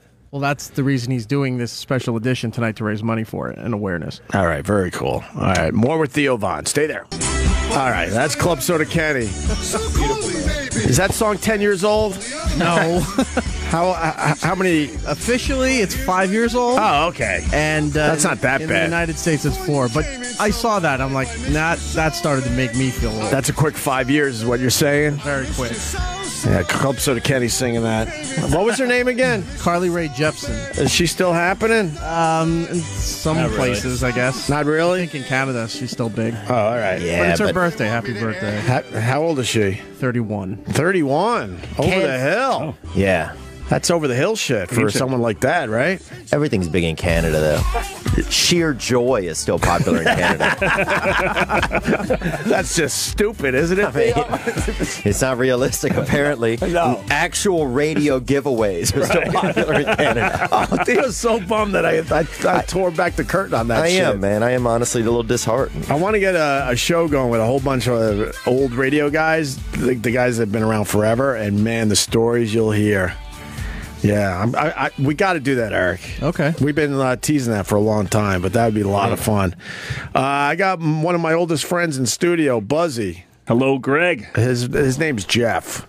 I like Buzzy, dude. I like adult men with names of pets. That's what I like. Thanks, Theo. Yeah. He's very successful, but I love calling him Buzzy. And then he's like, dude, Jeff, shut the fuck up. You know who we're hanging with right now? I'm like, Buzzy! It's on the frat jersey. It's on the frat jersey from the 80s. I met him when I was 18, when his hair was like this. Perm. You want to talk about a perm. Your mom was I split it with your mom. I split it. You would have been impressed by the perm this guy had. Natural, too. Oh, wow. That's nice on a man. Natural, long, fucking curly hair. Big fro. Wow. And now he's married and he has 3 kids and he's in New York City for Thanksgiving. And is that like is this like a planned trip? Do you guys plan this in advance a little bit, or is that we planned it a couple months ago? Yeah. We live down in Georgia now. Been down there for 10 years, and they get the whole week off. So you're looking at 5 days plus 2 on the front end, 2 on the back end. That's a lot of togetherness in one house. Yeah. Right. So might as well get out on the road, get some plane rides in there. Yeah. Get a little fun and frolicking in a big city. Let the nuts breathe a little, huh? And you don't want to deal with the Trump talk. There's a lot of people not going to Thanksgiving because they don't want to deal with the Trump talk. That's ridiculous. It's becoming a thing, Theo. You're not going to visit your family? When does your political stance come before your family? That's ridiculous to Only me. in recent years when Facebook was invented. Before that, you didn't know how they felt about candidates and this and that, so it didn't matter. Yeah. But now they're putting their views up there, and you're like, holy fuck, I hate a lot of my family members. My mother voted for Trump, man. I would never not I think it was better when we didn't have Facebook, where you didn't know how they thought. Now, I got a brother that's pretty right-wing, radical, like, holy fuck, dude, you weren't raised this way. What's up? Wow. Crazy shit. Yeah. He believes in a lot of that conspiracy crap. Oh, yeah. I mean, I guess you don't know. I mean, sometimes you think the radio prizes are real. Right. I believed in it. Oh, you're more worried about that than anything else? No, that's a conspiracy theory, I think, that they were real. So many sacred truths being torn down today. Yeah. But Buzzy, I'm excited you guys got out of Georgia. Yeah, they'll let the kids out for anything in the South. I remember somebody got bit by a dog 2 counties over. We were out for 2 weeks for a rabies lockdown. Usually it's just a little freezing rain will shut it down for a week. Where do you guys usually go for Thanksgiving? We went Is anyone going to miss you? Nah, we went to Miami 2 years ago. Had the best time. So Thanksgiving is... went to Washington, D.C. one time. Oh, wow. So you don't do the family... It's a great week just to stay in the USA. Yeah, man. Go to places you haven't been. Do some fun things. I was... Spring breaks are for, warm, tropical, or foreign islands, but Thanksgiving's just a good time to keep it local, within the contiguous 48. Yeah, well, my anniversary's tomorrow. Oh, wow. 8 years tomorrow, and we spent Thanksgiving on my honeymoon down in Turks and Caicos. And it was awesome. That's fancy. I mean, we checked in with family, but it was kind of cool to do something different during the holiday. Yeah. Because the holidays start seeming like it's like Groundhog Day. Yeah. It seems like the exact same thing every year. The exact same stuff comes through the house. You're sitting in the exact same spot, having the exact same conversation you did the year before. I don't know how you mix it up because we all go through that. Thanksgiving Day is a good day to fly, too. Why? Nobody's flying. It's easy. Same with Christmas. Right. Easy day to fly. Chill. So are you going to do turkey on Thanksgiving? We're doing Chinatown. Are you guys on Thanksgiving? Yeah, why not? That's awesome, dude. I like what you're doing. We eat turkey all the time. You're going to have some Chinese turkey, man. You're gonna have, It's either a little be cat. We're breaking tradition. Rat, pigeon. You're going to have some hot cat, boy.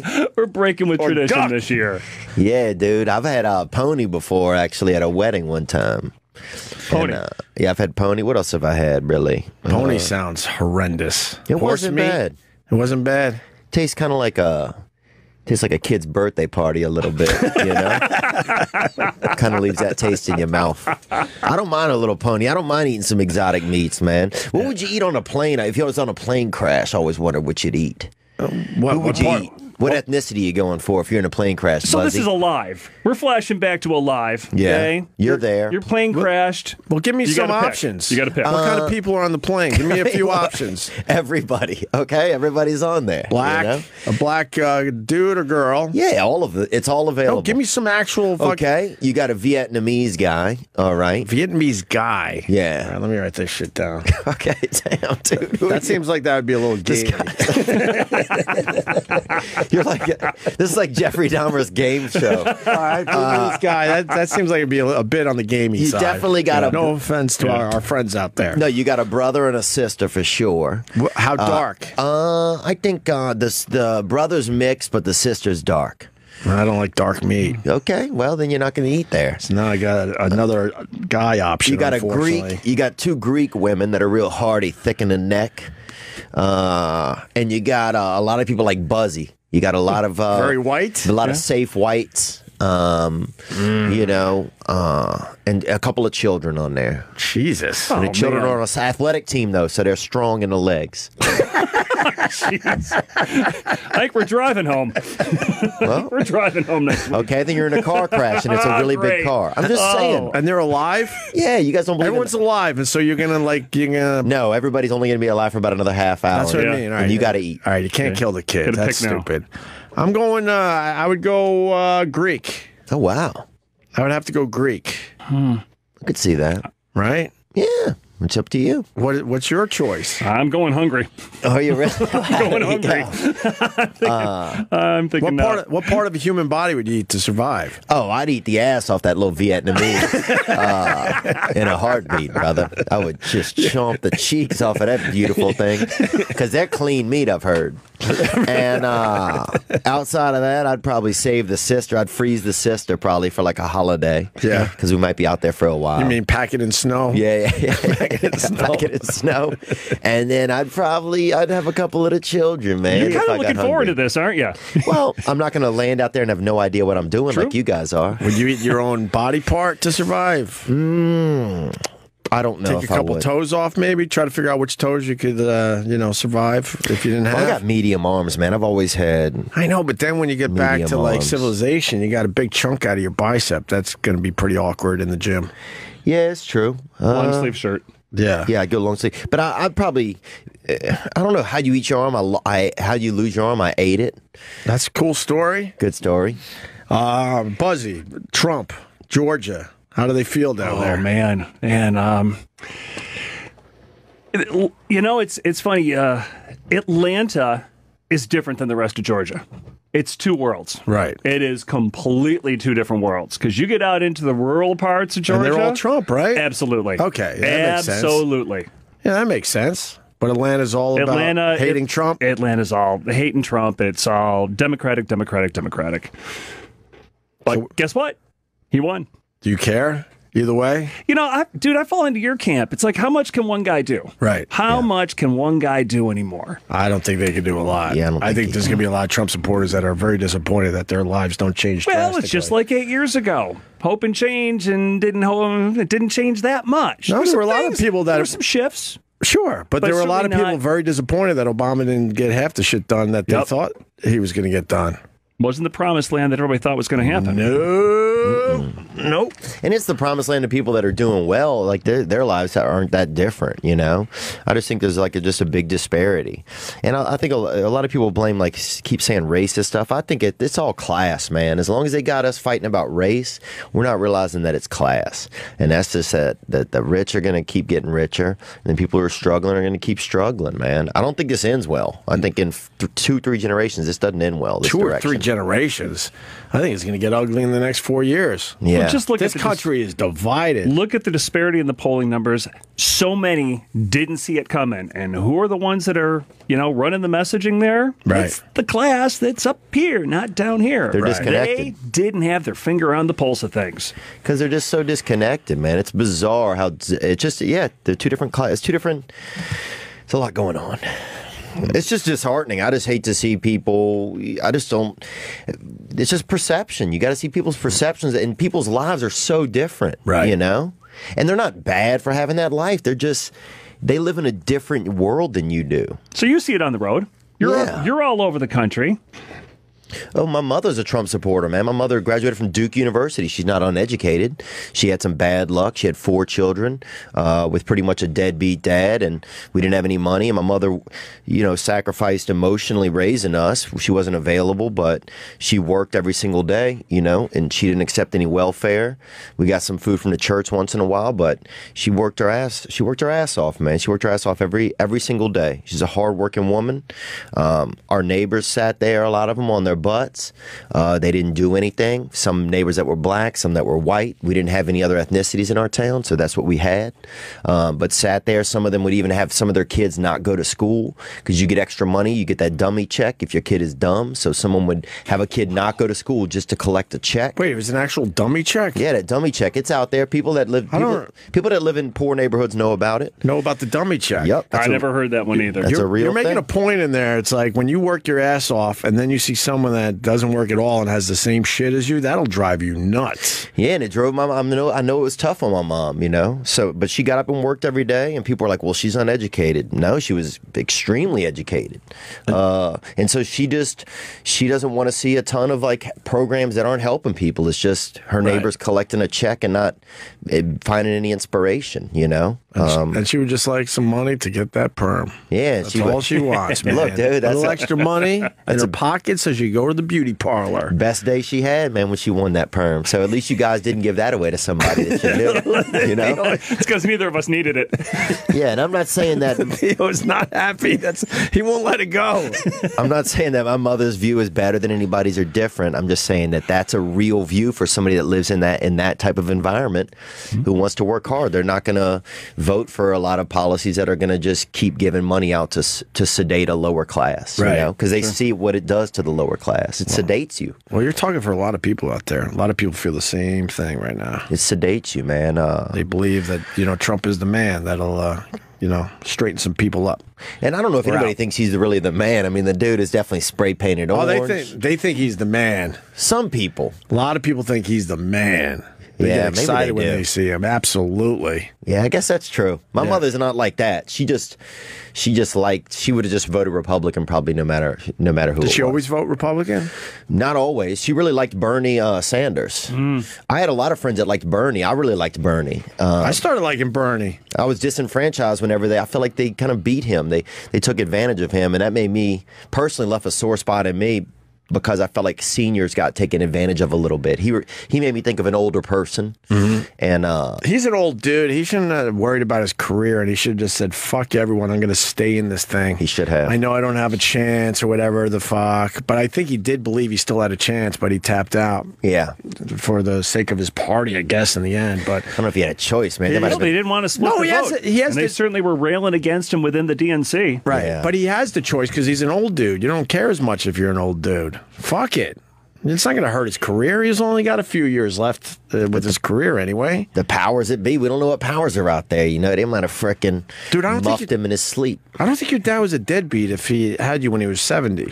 Well, I just think having a kid at that age is just selfish. So that's the part that makes me think it's kind of a deadbeat choice, having 4 children in your 70s.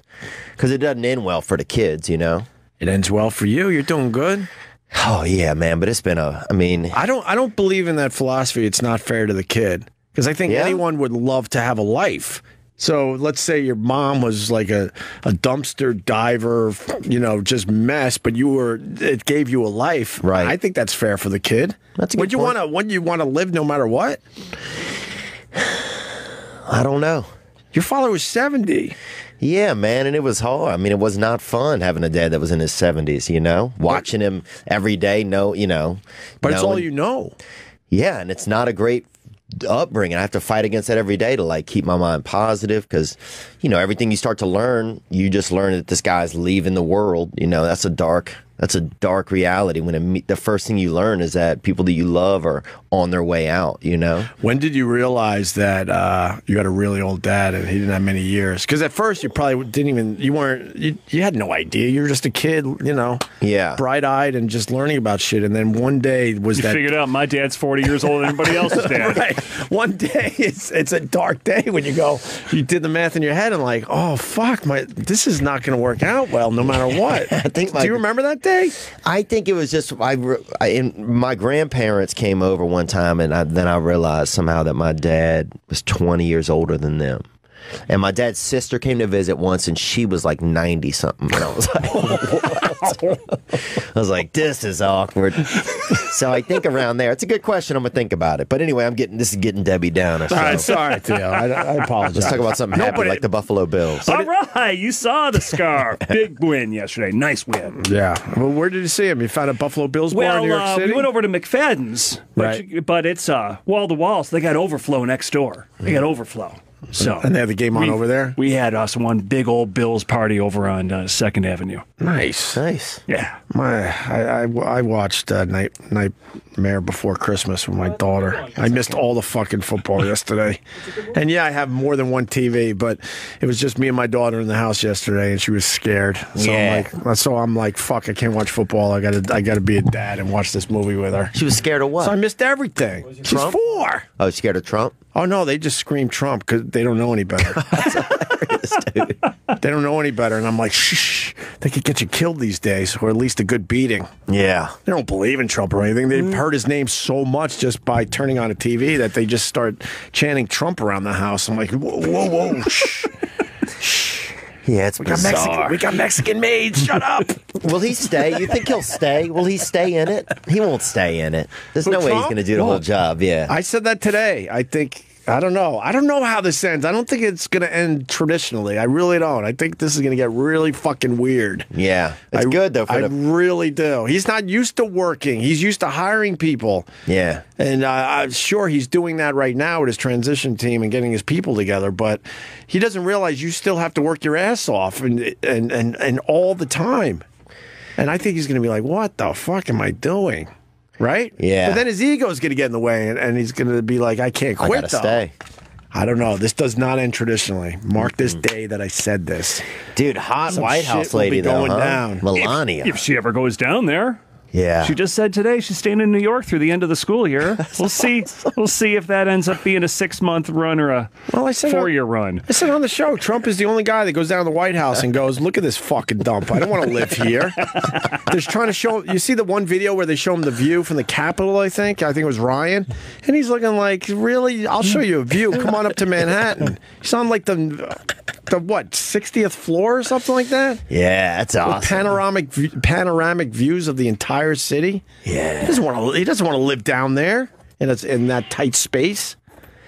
I don't know, man. It's wild, dude. I mean, it's kind of weird that his family is on like his third wife. A couple of the kids aren't his. It's the most realistic family we've had in the White House in years, actually, when you compare it to other families. What do you mean a couple kids aren't his? Well, like, aren't some of the kids were hers from a previous marriage? Melania only has Barron. Oh, that's little it. Barron. Yeah. That's it. Then he's got some other kids from the other wives. Yeah. Yeah, it's just kind of it's mildly relatable in a weird way, you know. The wife's probably mailed in from another continent or whatever.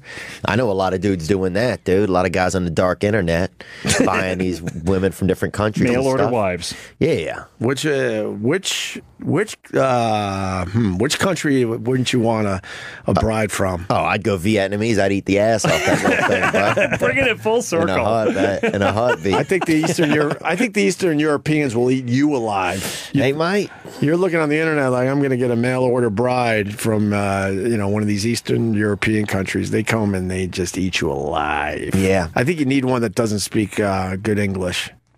A lot of my friends are trying to find women from other countries. They're over these local women, and it's not ending well. What are you laughing at? Oh, I'm a Latina. I'm a man looking for a woman, and this is what to marry. Oh, there's Larry right there. That's the male. I mean, Mercedes looks amazing. She will eat you alive soon as she comes to America. Yeah. Right? Oh, yeah. Huh? What's up, Paul? No, you have to sign in with Facebook for it. No, we're not signing in for a mail order bride. Sorry.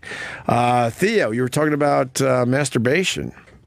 Yeah, I'm trying to stay off of it. I'd love to hear. I mean, you guys have a little more experience in that realm than me. I know both y'all are married. I still like getting it done. Yeah, I feel like it just is really weakening my chi, though. It's just my chi is beaten down, and that's not even a pun. It's just beaten down. It's like, it's like I've finally start talking to a girl and I'm just no chi left, no machismo, just kind of start crying to her and just basically just text her to talk. It's getting pretty sad, bro. Over masturbation? Well, if you're doing masturbation all the time, if you're touching yourself at night all the time. I don't even think twice about it. Are you doing it all the time? Maybe you're doing it too much. I mean, I do it night. I've been doing it nightly, and I was off for a while, and then now I've fallen back into it. So I just... And what, is there guilt there? Yeah, I just feel... Do you feel dirty? Do you feel...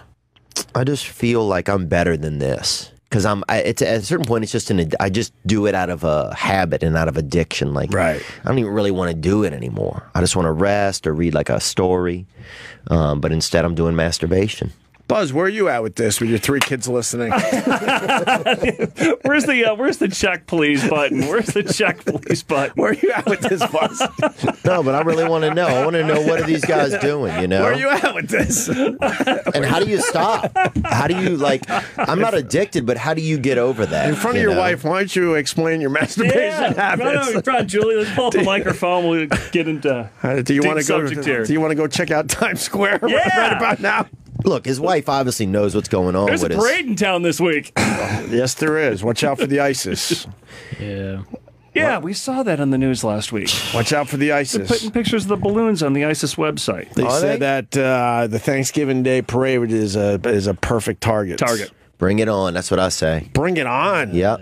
Wow. So we're boosting our security. I won't be out there. Kicking around how long this week? That Palm Beach gig isn't coming until a couple weeks from now. You got time. Where's your hotel? Did you get one at least in Times?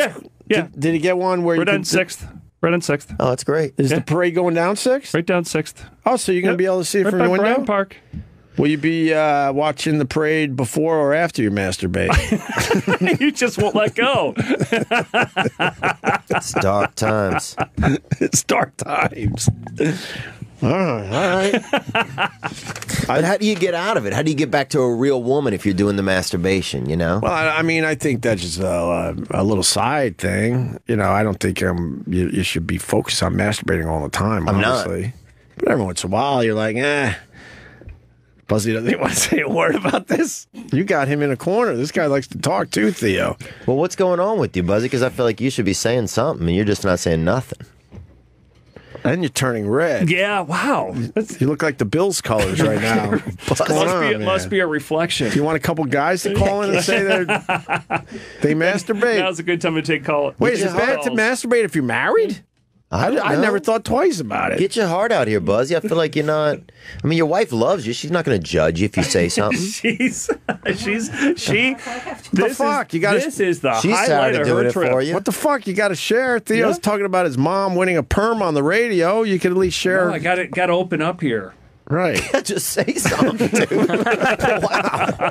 Buzzy's out of electricity, huh? Wasn't anticipating this on the show rundown today. See, unfortunately, I know the old Buzzy. Yeah, huh? Like he's like mature Buzzy with a family, 3 kids, and a really good job. Job in media. Like we used to live in attics and stuff, me and this guy, so.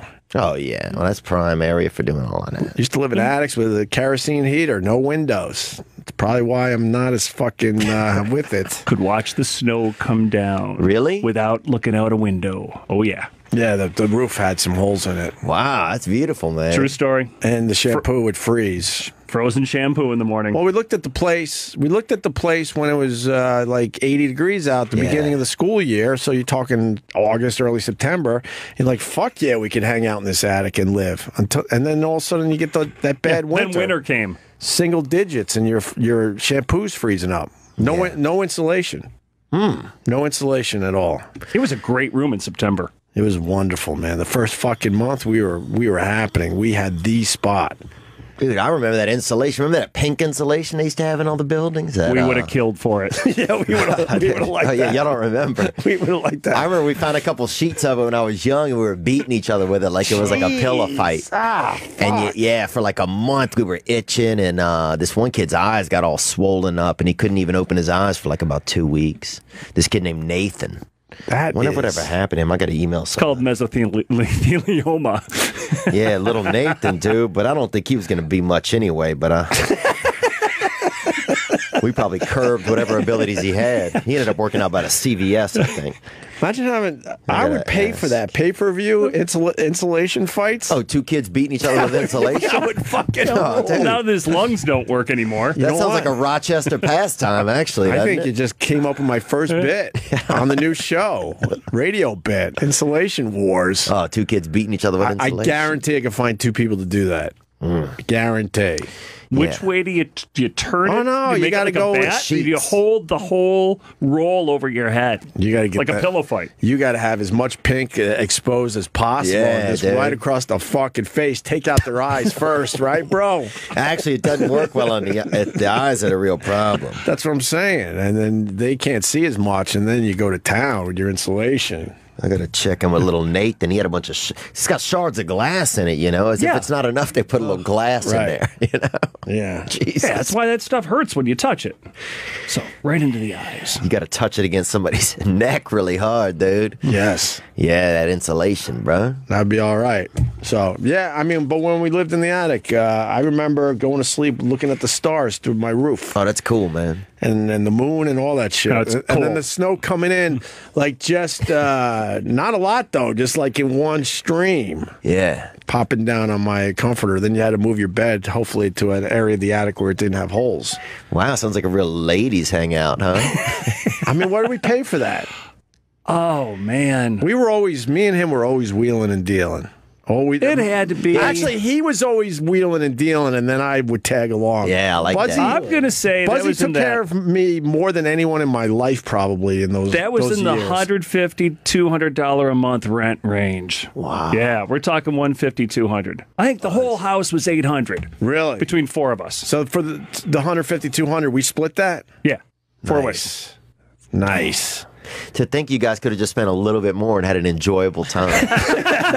This was high class, though. Just $30 more a month, you guys. No, this was. Oh no, we moved downstairs in winter because it got that cold. So wow. we started sleeping on the couches or wherever we wherever we could find. The problem is we just didn't do the math up front because we had to take turns going to the gas station to buy the kerosene to pour into the heater to haul up 3 levels of stairs, Right. and then light it up. Right. If we'd added in the kerosene cost to the rent cost, we probably could have had a nice little chateau in town. Oh yeah, the kerosene was costing us an arm and a leg there, Theo. That's and tough. the breathing wasn't good. We had one tiny little attic window that we had to open up when we were heating it with the kerosene in the middle of the winter. Wow, dude, this sounds like It was from awesome. Little House on the Prairie. So you read about the tragedies and 4-alarm fire ended in the result of bad news, right? Right? A kerosene heater was the culprit behind the ... That was us. Right. Yeah, it's always a couple of poor kids get burned down by one of those space heaters in Chicago every year. I mean, if you want to talk about burning down, then we moved into our pal JC's house, and he pretty much had a smoke fire. Yeah, it was a bad one. That took out all of JC's stuff. Yeah, that was a tough one. Dang, Buzzy. Yeah. You sound like a real good luck charm, man. Well, those were the days. Those were the heavy drinking years. Yeah. So, I hope so. So there then- wasn't a roof over yet. well, this fucking guy comes home and puts bacon on a frying pan and then passes out on the couch. And I'm upstairs in another attic. I'm renting that attic. Yeah, you had a thing for attics. Well, no, because I was the last minute guy, so I would always ask Buzzy where we living next because we lived in the ghetto. And we lived in JC's house. We lived in an attic. Well, ghetto was after that. That's when we got kicked out for causing the fire. We didn't. Wow. What fire? Well, the smoke. Oh, JC. Yeah. Oh, we got kicked out for the fire, and then we moved into the ghetto. That's what sent us to the ghetto. And then we had a race war in front of our houses. Look, house. It's all right. Never have two dudes evaded the question, are you still doing masturbation or not? I said I am. Been this long. I said I am. Not a lot, though. Okay. Not a lot, but every once in a while, you're feeling it. Do you do it does it matter who's at home? Is it only when you're only at home? Does it matter? Well, I'm hoping the kids are at home. Of course. Oh, there you go. You want to... Hey, look, my there's one daughter's of your walking in the children, room. Great. Your father's, Let's bring in the whole family. your father's done masturbation, kid. I'm going to tell you that. And it's nothing personal. But it doesn't make you a bad kid or him a bad person. It's just what people are doing. But don't you think it's a normal activity, Theo? But for some reason, how you're wired, it's freaking you out a little bit. Yeah, that is what's going on. Okay. So yeah, I have some issues surrounding it, and I don't know what they are, but... Want me to get a therapist on the line? We can work this out right now, bro. I mean, I'd be willing to talk to a therapist about it, if they got a therapist out there. I got a few. I know. But I don't want just some shade ball in traffic. No, I don't recognize the names. Some muppet on the LIC, or the LES. LIE, whatever. LIE. That's a good one to say. But I mean, yeah, I got some issues surrounding it, man. I just got to figure it out, But I thought Buzzy was dead in the house fire there, Theo. Getting back to that. As we wait for your therapist. At least it had been warm. At least it had been warm. It beats the No, you're the one that had the black stuff under his nostrils. We went out, got really drunk, and then we come home. He decides he needs bacon. So frozen bacon in a frying pan. He passes out on the couch. I go upstairs to my attic. I keep hearing what I thought was an alarm. My alarm clock, I should say. Oh, yeah. And I keep hitting it what the fuck? I don't have to work. It's Friday night. And then finally I got pissed the third time, and I hit it and opened my eyes. I can't see shit. The smoke is bad, dark. I run downstairs. He's passed out on the couch. I can't wake him, so my first thought is he's dead. Let him die. Oh, my bad.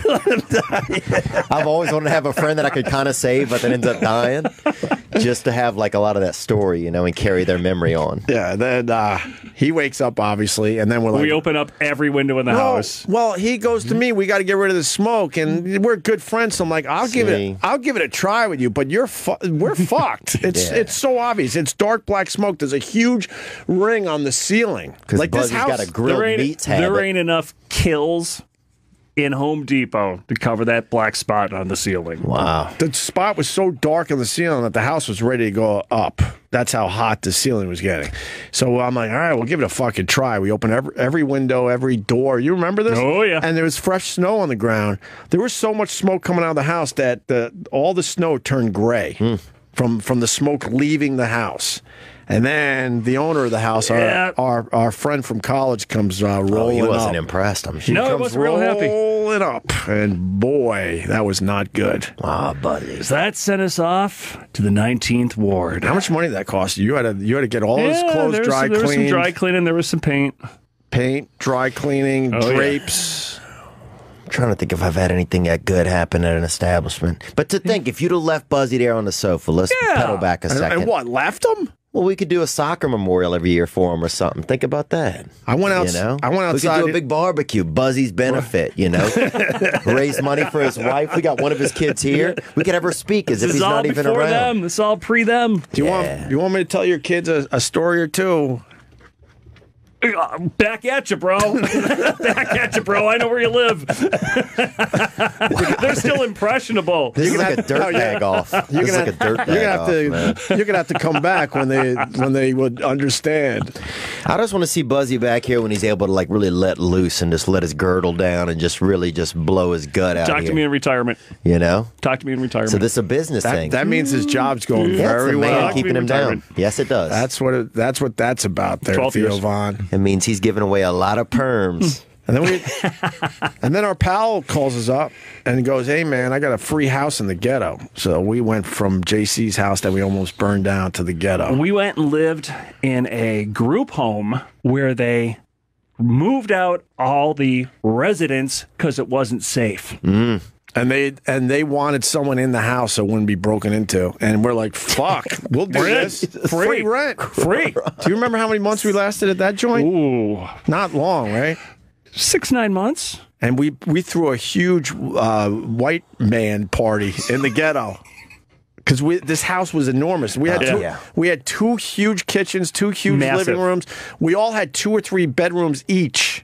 Massive. It was massive. It is massive. I remember the first night there, scared shitless, falling asleep. I was scared, dude, being a white kid from Long Island. So I never lived like this at all. Oh, yeah. These late nights, getting a little crazy, neighborhood's getting a little restless, when your buddy's running in saying, I'm going to call Crowbar. Like, Crowbar? You have a friend named Crowbar to fix this problem. All right. This was our introduction to Crowbar. Well, some of our white ladies were coming to our white party, and then some of the locals had some things to say. And, of course, that tends to start a huge, massive race war. Dang. Well, didn't the bacon help any? Come on, man. Different house. That's why we got That's why we're in this situation. Different house. Throw some more bacon. I remember we tried to do a pork car one time because they had an ice cream truck. And I grew up in a mixed neighborhood, and it was heavily black. And so we tried to do a pork car for a little bit and drive around and sell pork out of the vehicle. And it wasn't a bad business, actually, for a little bit. Just to, because we felt like ice cream was racially, not everybody could get ice cream or knew about it as well, you know? I feel like a lot of those vehicle motorized foods, I feel like a lot of that stuff is can be racially insensitive, you know? Well, you're selling pork out of a car, though? Yeah, somebody's selling ice cream, frozen milk out of a car. What kind of car was it? I think it was a Delta, maybe a Cutlass. Delta 88, something you'd approach for pork. You need like a food truck. Was there an icon on the roof? No. Did he have a logo? It wasn't an icon. We had a sign that we made out the side. It just pretty much said pork car on it. Sharpie on the back of a 12-pack container. I don't think I'd buy anything out of a Cutlass. Oh, no this offense was good. to Beautiful meat coming out of this vehicle. I don't trust the food trucks, man. Like if you're a redneck, you're disgusting. You know, you guys are, these people killing animals and eating them. You know, right. But you're grilling food 7 feet from a freaking gas tank. You're a creep too, you weirdo. And you're living in a truck. You know, come on. It's become quite popular, especially here in New York City. Nah. We got food trucks that line up every day outside this building. Sit me next to my fat aunt, and I'll just eat whatever's in the fridge, dude. I'm old fashioned. I would actually buy pork out of a Cutlass because I would think those guys know what they're doing with their pork. Heck yeah. But you need a logo or a sign. Well, was it a hand made sign? We were underprivileged. Yeah, it was kind of handmade. It was construction. What kind of font did you use, though? It's all about the font. Just hand cut out, whatever that calligraphy. They had calligraphy. No, I mean, if you're going to do a homemade sign, you got to get a nice font going. I mean, whatever we fonted out with scissors. It was Comic Sans, basically. Whatever we had. Comic Sans. A little Helvetica. That turns off people all the time. In my father's actually vehicle, he had a couple of 12s in the back because he brought it from some urban gentleman in the area. Yeah. And he had a couple of 12s in it, but one of them, he left some old Chinese food in there, and they got Chinese food in the speaker.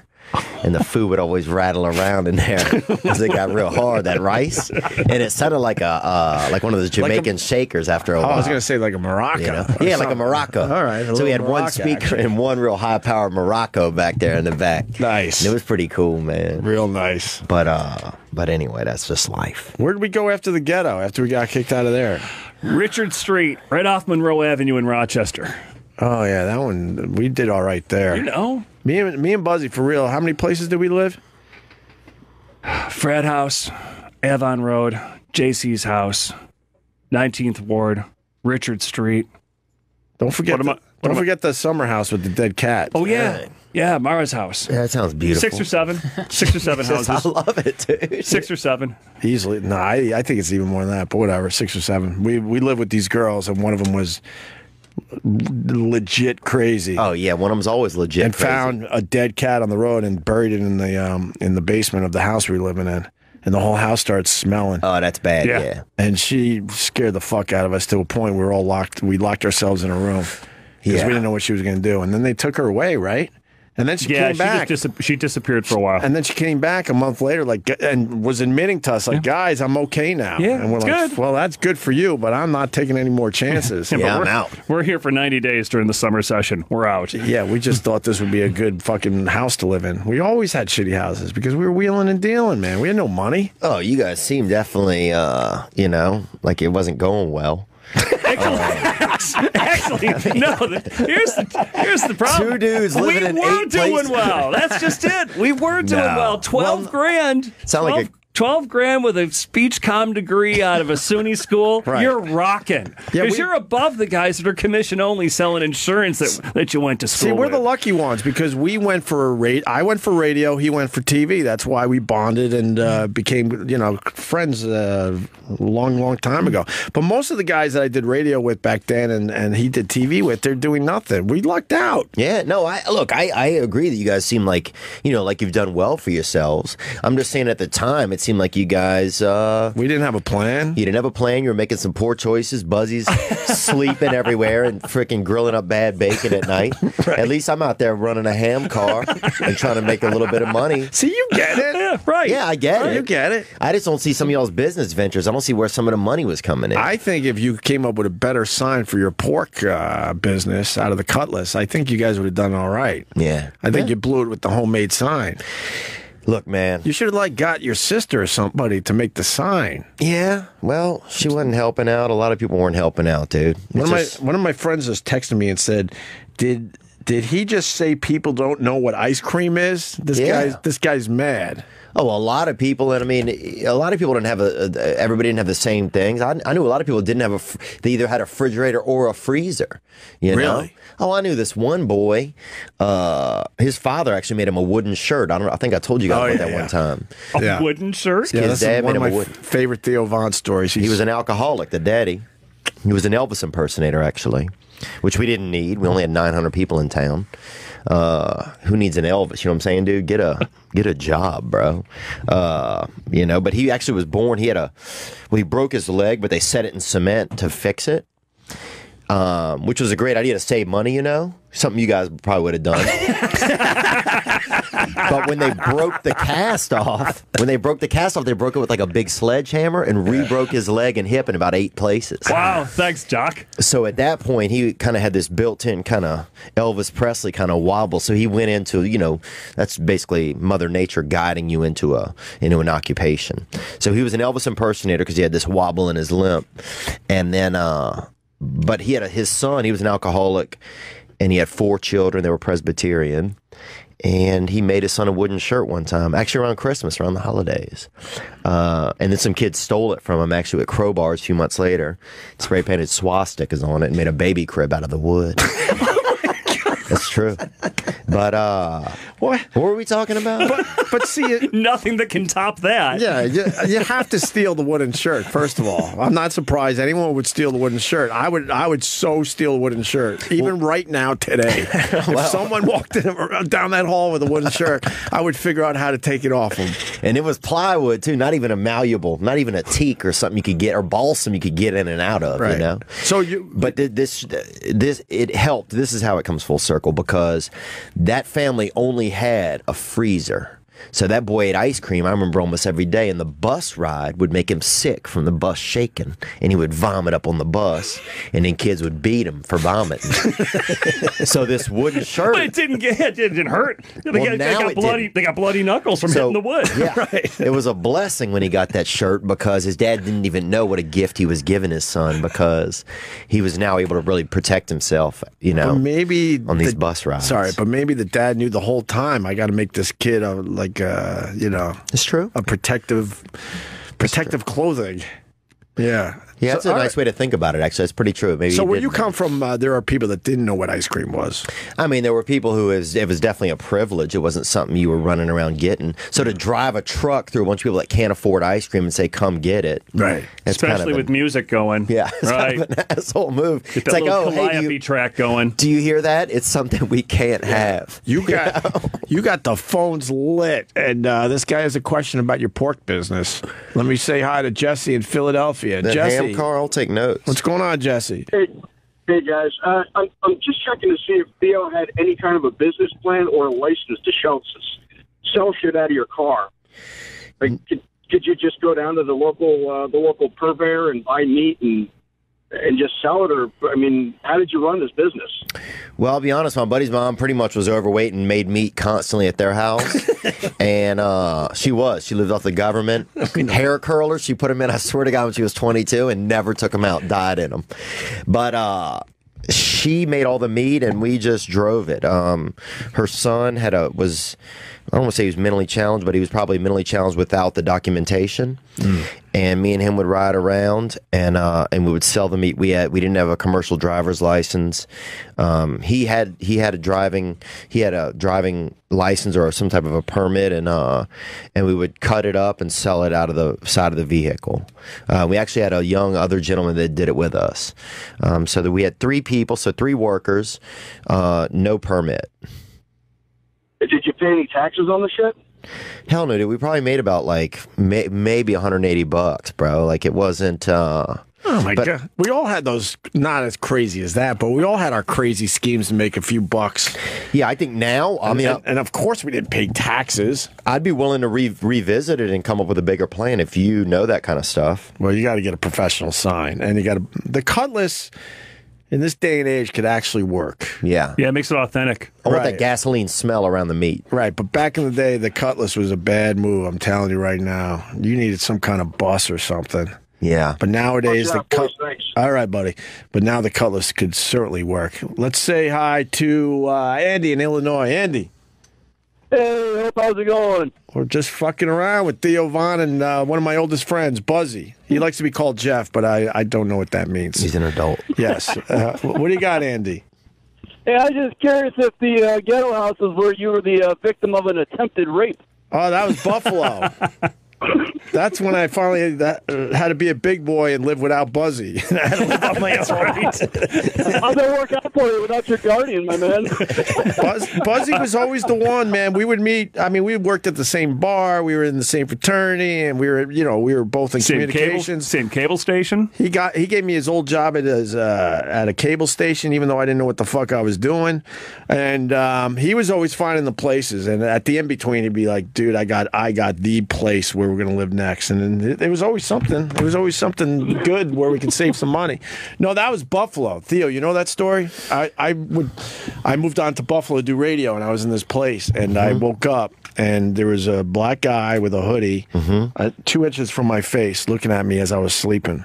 And there was a rapist in the area, and I think to this day that was the rapist. And I had long hair back then, so I think he was going real close to try to figure out if I was a female or not. Maybe he thought you were Dutch. You know, a lot of the Dutch are I had the Dutch haircut. The Dutch are real narrow-headed too. The Dutch are real. And you kind of got. Wait, I have a narrow head. Not bad. Yours is comfortable looking, but it's some people get. You get another quarter-inch inside, and you're Dude, I never knew I had a narrow head until today. You get a quarter-inch more, you look like you can hide in a wall. You know, you don't want that look.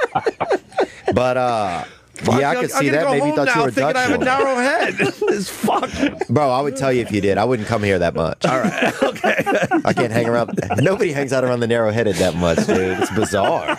So, I mean, I've told the story. Then I look at the guy, and basically I'm not moving. I'm like, holy fuck, what is this? Is this it for me? I was scared shitless. I didn't move because I didn't know what to do. And I'm thinking if I make a move, that could be bad too. And then I basically said something like, I don't know exact words, but I said on the radio a bunch of times something like, what are you doing here? Oh my God. And then at that point he realized that I wasn't what he wanted. Right. And then he ran out of the apartment. And everything was there. My wallet and keys were close by. He could easily grab those. But how'd you say, what are you doing here? Like, can you reenact that at all? Like, in as deep of a voice as possible? I was leaning on my side, and I woke up because I felt the presence. And then I see this face inches from me. And then I was something like, what are you doing? I didn't know what to do. Yeah. And I was fucking. Oh, it's alarming. I was paralyzed. I was in a major panic, like scared shitless. And then he ran out, and then I chased him out of the building to try to get a make on him or whatever. Yeah. And then he ran down the street. I remember, and then I think he jumped in a car. It's been so many years now. I'm not exactly sure anymore. A cutlass with this with a sign that said pork on the side. Yeah, unburnt pork. Unburnt pork. Yeah, something Buzzy knows nothing about it. No, that was you got me. See, that was Buffalo, Andy. I needed Buzzy. I needed Buzzy. All right. Hey, quick question for Buzzy there, since you're talking about masturbation. Yeah, Buzzy's been talking about it all afternoon. We're trying to get him off the fucking subject. My God. I know it's all about it. I know it. Is he the one that gave you the video of the chick jerking off the dead guy on the morgue? This guy knows about sick shit.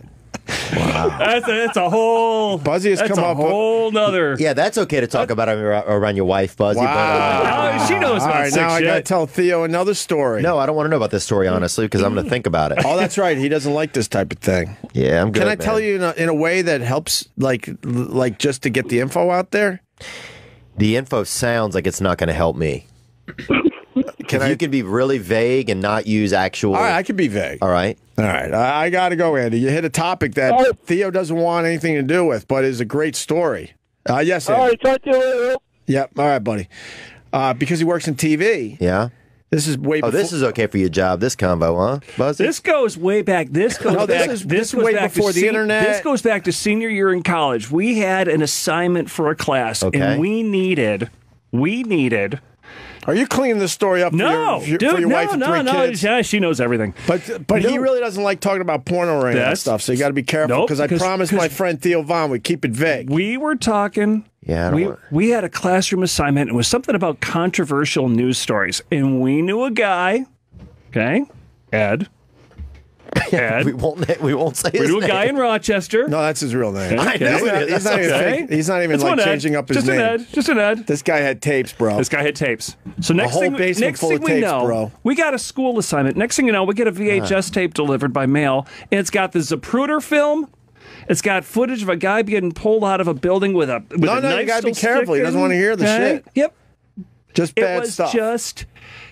It was just it was akin to Faces of Death from the 70s. And these were was like a videos that modern this version. man had made himself? No, he was a collector. He just put them all into one spot reel for us for our class assignment. That's a hell of a class assignment. What a nice guy. We're the only ones that walked in with a video. I think we got an A on it. Because of him, I saw the Zapruder film. I don't know. Never heard about that. When was it on TV? Geraldo played it once in the 70s. Geraldo. He is a Zapruder So when we film. all started checking that tape out over and over again. It was really hard. It wasn't. There was I no remember bringing a copy home. I remember bringing a YouTube. copy home to my parents and like, where the fuck did you get this? This was only shown on TV once, and it wasn't the days where you could tape anything off the TV. I had my own copy of that shit because of him. This is it, huh? Oh, Geraldo, beautiful 1975. Yeah, this was very Michael Landon. Wow. Yeah, 20 years before YouTube. Right. So he had this stuff. So anyway, this tape had some crazy stuff on it, Theo. Maybe Theo goes and gets a cup of coffee and we could talk about the hand job. Oh, the Zapruder film was of the JFK assassination? Yeah. Oh, wow. Yeah, actually. And he had a copy. Buzzy had a copy. No one in the country really had a copy except for people here and there. Grab a copy of today's USA Today. Zapruder's daughter just wrote a book about what the impact of that tape had on her family over the course of the next 50 years. Wow. It's in big article, today's USA Today. I would like to read that. Yeah. It pretty much ruined their lives. I could imagine, man. Their lives became because they got all about accused that. they got accused of profiteering, and he was just a guy with a camera. Unreal. Sitting in Dealey Plaza that day. Dealey Plaza that day, just checking out the action. So yeah, man, Lee Harvey Oswald, dude. We used to live on my street, not at the same time as me, obviously, but the town that I grew up in, my street, Lee Harvey Oswald. That's actually tomorrow too. Yeah, I know. November 22nd. Oh my God! I think I just saw part of something. What? You've never seen that? No, I've never seen that. I don't want to. You've never seen the Zapruder film? No, and I'm okay. I was better before I even just think I saw that. Sorry. Yeah, Theo doesn't check this shit out. Let me say hi to Kevin in Virginia. Kevin. Why you guys are doing this? Hey guys, Theo. Hey Theo, when you first came on the show, I wasn't a big fan of you, but brother, I love you, man. You crack me up so much. I'm going to think the rest of the night now. They stole the wooden shirt, painted swastikas, and made a crib out of it. They did. Well, they allegedly made a crib, man. I don't know if that's what I heard. So that part, I'm just telling you what I did hear. Awesome. Thanks, man. He goes awesome. And nobody had anything against Jewish people. They didn't even have any Jewish people in our area. People had just seen that on pamphlets and stuff, swastikas. Right. But thank you, man. Nice to meet you. All right. Let me go to Alabama before we take a break. Matthew, go ahead. Oh, you're going to be a minute? What? Matthew. Just tell me when you're ready and I'll move. Oh, okay. I'll back it on up then. Yeah, back that thing up, man.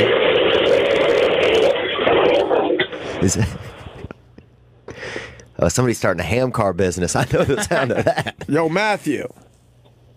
Oh, hey. Sorry about that. Right as somebody came up. What are you backing up? Yeah. I'm backing up a miter saw and some sawhorses because I'm putting a countertop in. All right. Sure Very you are, nice. huh? Sound like you're putting your aunt out to pasture, huh? In a wood chipper. Yeah. What do you got, Matt? No, not gonna. I was just wondering. The first time I heard Theo Vaughn tell that wood shirt story, it was his dad who made it, and it got left in the garage. I believe it got carpenter bees in it. Oh, the shirt did get bees that lived in the shirt. So, I must have misheard. I could have swore you said it was your dad made it for you. No, I don't remember him ever saying it was his dad. But Oh, okay. All right. Thank you, man. Much apologies. No, it's all right. He was trying to call you out on your wood shirt story. It's all right, man. I don't remember the boy's name that got it made for. I remember he had 3 sisters. Yeah. I remember one of them let me feel her breast through the fence one time. Audrey, I remember her name. Yeah. And I remember some bees lived in it whenever they took it off of them for a little bit. Allegedly.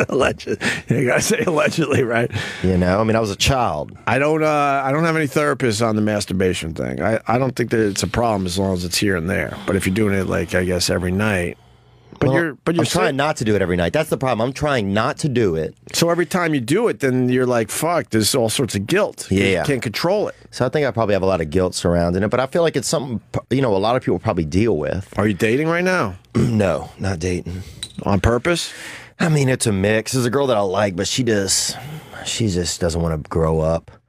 So, and I'm trying to grow up. So it's just hard, What makes her not want to grow up? She's just vague, and just the communication is just whatever. And I know she likes me, but it's just like, I just don't have time to just play a million games, Right. I'm just trying to be an adult, and I don't feel like explaining that to her because then I'm just sharing my feelings too much, So it sounds like she's younger. Yeah, she's a little younger. She's probably about, I think, 25 or 26. She's a great girl, though, but, I mean, I don't know. Right. We'll see, man. If somebody has an ex-wife out there that, they feel like it was probably decent or, a tall sibling or something like that, or a tall child even, but that's an adult legally, let me know, You scared me with the tall child. Until you came around with the... Yeah, no. Yeah, 19 or up. So preferably older than that a little bit, but...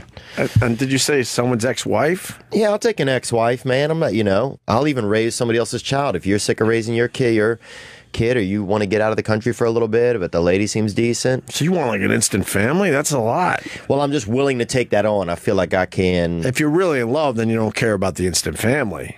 Right. But I feel like I could be a decent stepdad. I feel like, I got it in me to try, I mean, you guys are dads. Do you think I could do it? Absolutely. How old is the kid, Absolutely. though? Is there an age limit to the instant family? Yeah, I don't want a kid probably that's older than probably 9. So 9 or under. That's kind of smart, actually, I think, right? I mean, sometimes I even have dreams that I wish a woman that I've been with in the past would bring a child to me that is my child that's about 8. I just have to tell you. Yeah, I think it'd be cool, man. Surprise. Yeah, it'd be an awkward couple of lunches. Those first couple lunches would be a little awkward. But, dude, 3 lunches and you're good, man. You would get it together, though. Now you got a plan for Thanksgiving. Yeah, right. 3rd lunch, and suddenly you got a family, and you guys are all just, rubbing each other's hair and everything. We got to take a break, but what would make the lunch so awkward, the first one? Oh, I understand, like, 3 in, you're like, you've dealt with some of the shit. Like the awkwardness of like what? Never, keeping in touch with the mom? Yeah, and it wasn't your fault. I mean, you just take some discussion, and the kid's going to have to adapt a little bit. It would take 3 lunches. You would have to say like you were a mistake in some weird way, but... I wouldn't. I think the mother would have to say, I would just say I didn't know. I would just be honest with the kid, Right. 8 years old, these kids are into everything nowadays, Right. They'll pick it... Shit, I don't know. Why? What's up? Nothing. I just got a million things in my brain.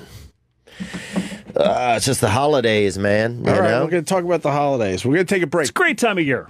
Yeah, Buzzy's in town. He's going to go That's true. I'm excited Buzzy's here. Thank you. Are you? Thanks, Theo. It's a great week to be in New York. You're going to be doing, are you going to do the balloons on the Upper West Side? We are doing cliche things every day of the week. Don't do the balloons. It's a nightmare. Cliche things. Wednesday night. It's all New York. Wednesday night, they blow up all the balloons for the parade. Oh, wow. On the Upper West Side. And it used to be a thing where New Yorkers discovered on their own sort of like, hey, look what they're doing. And then now it's really organized. They put you in a corral, and it's a nightmare. Oh, it's not fun. Not anymore. Didn't they used to do that at the Meadowlands? What, the balloons? No, they've been doing Upper West Side forever. Okay. Forever in my old neighborhood. I remember seeing, or maybe they tested them out there first. Oh, they I remember do that. seeing them in the parking lot. Oh, they do that. They'll test out a new balloon or something. But for the parade, they blow them up all on the side streets, and you can see them blowing up. But it's a nightmare. They put you in corrals, and then you got to you can only exit the corral 20 blocks north of where you need to be, and it's a pain in the ass.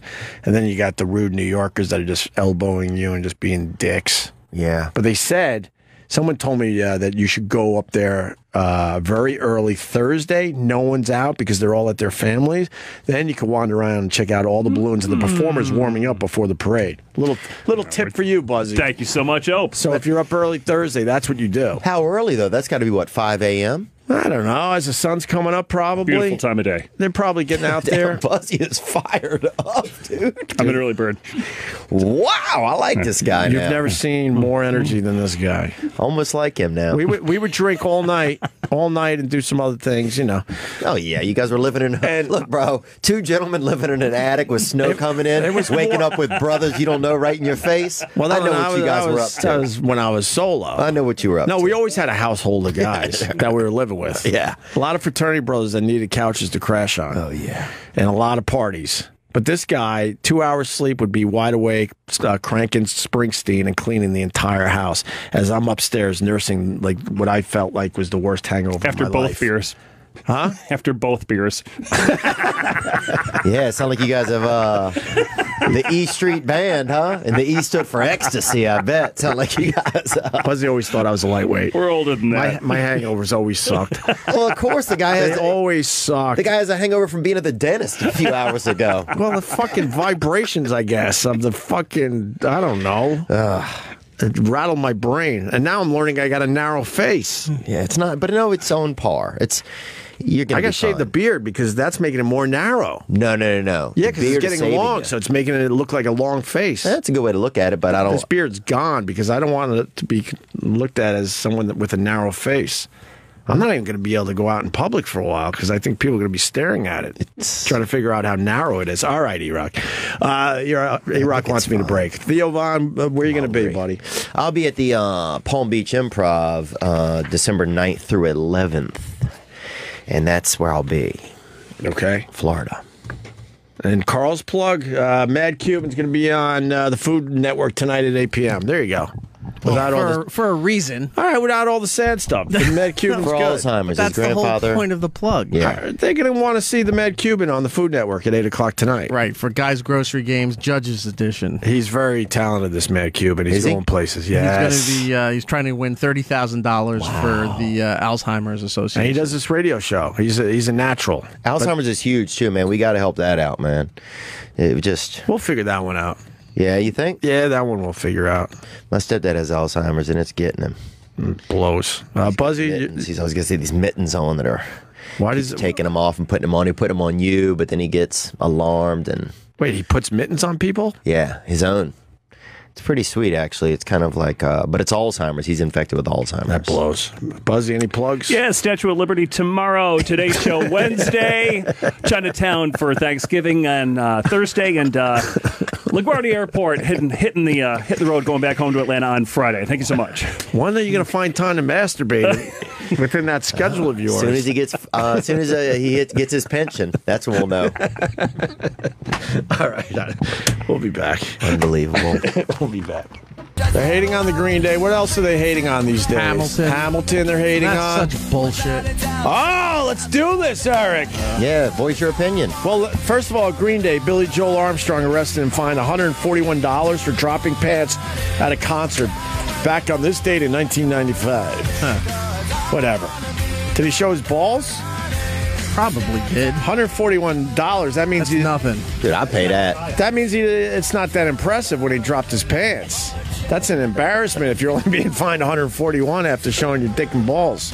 He probably didn't show his dick and balls though. He was probably mooning the crowd. Why is the Hamilton thing bullshit? Because they didn't say anything bad. Like, because Trump comes out and said, "How dare you attack somebody?" You know, he's the vice president, and it was very rude the way the cast was taking that opportunity. It was nothing. They just said, "We hope that you," and they expressed some of the things that they would do in the new administration. All that they didn't say. Like a protest and attack him. They just said, we want these things. We hope that you guys will live up to that. Right. Disrespecting a paying customer. No, he didn't pay for those fucking tickets. Yeah, I'm pissed off that he got tickets for Hamilton. How about we focus on that? Okay, that's the underlying focus because a lot of other people were pissed that Of people got course, tickets we're all for this, pissed too. off that he got tickets for Hamilton. That you can be upset with. It's almost impossible to get tickets for Hamilton, Mr. Theo Vaughn. It's like a year or so waiting list on that. It sounds fancy. He walked in, and then people were booing. More boos than cheers when he walked into the theater, right? Yes. And then I believe the cast realized only less than an hour before that he was showing up to that performance. So then they quickly figured some shit out behind the scenes. And right? they said that was after the curtain call too. So you saw the show, you saw them come out for a couple of curtain calls and everything, and then they were like they do. They address the audience with fun stuff or whatever, and they took that time to point out that he was there because everybody knew he was there, and they asked if they would in a way keep things in mind, like this is what we want as people. So you're going forward. We want these things to make sure that you keep doing these things, and then Trump comes out and saying, "How dare you attack the vice president?" The vice president, the vice president-elect, sorry, and even Pence said it was fine, it was no big deal. Yeah, you're a public figure, you're running the government now. You got to be used to that. Well, I mean, but Trump is good at letting things go, so I'm sure this will. He was pretty obsessed with this all weekend long, wasn't he, E-Rock? He was, but it was just him. Right. Pence didn't say much, and I'm not a big Pence fan, but he handled it the right way. He said, "Yeah, it was." Sounds like you're not a big Trump fan either, there, Mr. Eric. Rock. Yeah. I'm not. I don't know what the It's okay if you're not. I was and I wasn't. You know? Wait, you were a Trump fan for a while? Financially, it does benefit me, but as some of the things that are coming out, I'm just like, I'm not really. Are you gonna get a tax break with Mr. Trump in the White House? Well, I'm sure you will as well. So we'll be doing good next year. That part of this is true, there, Theo Vaughn. Yeah, it's true. Well, I mean, I don't know. I mean, I think the part that got me about it was the get out your phones and share this and tweet this and stuff like that. I felt like at that point it was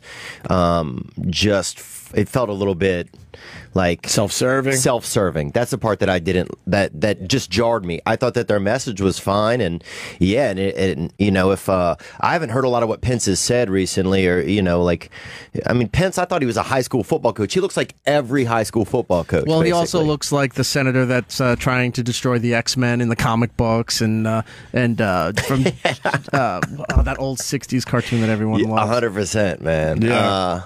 So I don't know. I mean, what about the hashtag? Johnny Quest.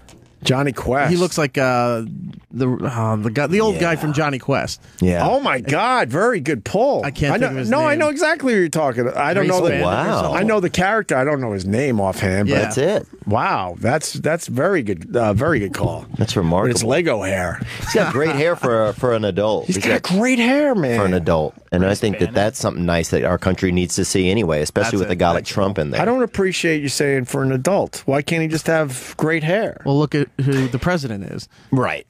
And that's horrible. Yeah. And I like this what hair would make it just great hair without the for an adult? He's added? got great hair. I think they'd have to be like 28 years old. So it's got to be less gray, although he's all gray. So maybe a little salt and pepper? Well, he just has great hair for an adult. I feel like if I saw a child with that hair, I'd be like, oh, that child has pretty rough hair for a child. that is some kind of pigment issue. That's right on. I mean, it's only to me child and adult. That's it. Oh, nowhere in between? I don't feel like there's any in between, really. See, that I think is your problem right there. I could be your therapist. You gotta start realizing there's an in between. So you want to go from like a child to an adult. You're in the in between stage, bro. Well, I think part of that maybe was just growing up with my dad. I just didn't think about it in between. I just saw that I was a child and that there was maybe this old, that was how it ended, or I don't know. But now you're feeling like I got to be an adult all of a sudden. Well, we had a lot of pedophiles in the area, and I don't know if I've talked about that before, but oh boy, have you. When that's the first thing you notice when you're a kid, when you're 9 years old and all these pedophiles are coming to the door and leaving messages for your mom and stuff, and, were they trying to get to you through your mom? No, they had to leave the card that said, I'm a pedophile in the area. I'm local. Before they had the app, you had to drop a card off. You literally had to, or you could get in trouble? Yeah, I remember we had them come into our door being like, I have to let you know I live in the area. And we were like, our mom isn't here, and we were kids, Is this true? That's Louisiana law. That was Louisiana law. A lot of states have that. They used to have to go door to door, or they'd have to, sign a registry. And then if there's a new family moving into the neighborhood, then they'll check on the new family to make sure all the pedos gave their cards? No. If a new family moves in, I don't think they have to go over and introduce themselves, because then it's on public record for the town. But when they initially have been convicted and what have you, they have to notify the neighborhood that they're living in. They have to see if it's within their guidelines of are they too close to a school or a library or any of those things. How do you know these details? Yeah. Because we've talked about this stuff for years. Or how about you go with the joke, you idiots? No, because it looks like I'm bad. I'm not taking that joke. Yeah, they were wild, man. What the fuck? That is the dumbest law ever, though. That the pedophile has to go to the house. Because isn't that going to be tempting to the guy? Yeah, especially in a lot of rich neighborhoods can keep pedophiles out because they have HOAs and they got a little bit of unity. But so they end up in poor neighborhoods. Our parents were all single parents, So our mom was working, right. So we answered the door every time they came, and we used to play kickball with some of them. But whatever, man. But maybe that's why I saw things as child and adult. Sure. This person was an adult, or this person was a child. Yeah, because I hear from you. I mean, I know you a little bit now. I'm not going to say I know you real well, but you bring up the whole, I got to be an adult. I want to be an adult. I need this person to grow up. And yeah. You know what I mean? Instead of letting it maybe just, you're on your way. Yeah. I think you're in that third category. Yeah. More adult than child, though. Yeah, I think I'm starting to realize it, that I gotta, that I do have to evolve some and grow up. And it's hard, though. It's hard to grow up later in life, Right. It's tough. There's a lot of things to figure out, but it's okay. We lost Buzzy, by the way. Well, I think his wife she was just feeling electrocuted by him. I think she was a bit over it. Well, me and Buzzy were looking at each other. We know way too much about each other. That was an arms race right in front of your eyes. That was like, who's going to fucking fire the first one? And there's going to be no survivors. We kept looking at each other like the shit we know about each other. His wife's got a nice little keister on her. You notice that? Yeah. Eric, see that? Did you notice Buzzy's wife's keister? No, I was trying to keep too busy looking at hearing anything you guys were talking. Oh, really? Yeah. We had them out in the hallway. That's why they were bored. I was looking at Buzzy like, why are they bored? This is good shit. They weren't allowed to hear any of this. They weren't allowed to hear anything. They were here for the first segment when their parents were here, and then as soon as he went in there, we moved them out. We couldn't keep it PG, right there, Theo? We had to have some adult conversations. Look, I know one speed, dude. I don't care if you're 7 or 70, man. I'm telling you the same stuff. There you go. Let's go. Well, E-Rock got the phones lit about this Hamilton. Daryl in Arkansas, go ahead. How's it going? Wow, what a transition. We go from politics to pedophiles back to politics. Well, it's a sandwich. And it's very fitting, too. Yes. All right. Exactly.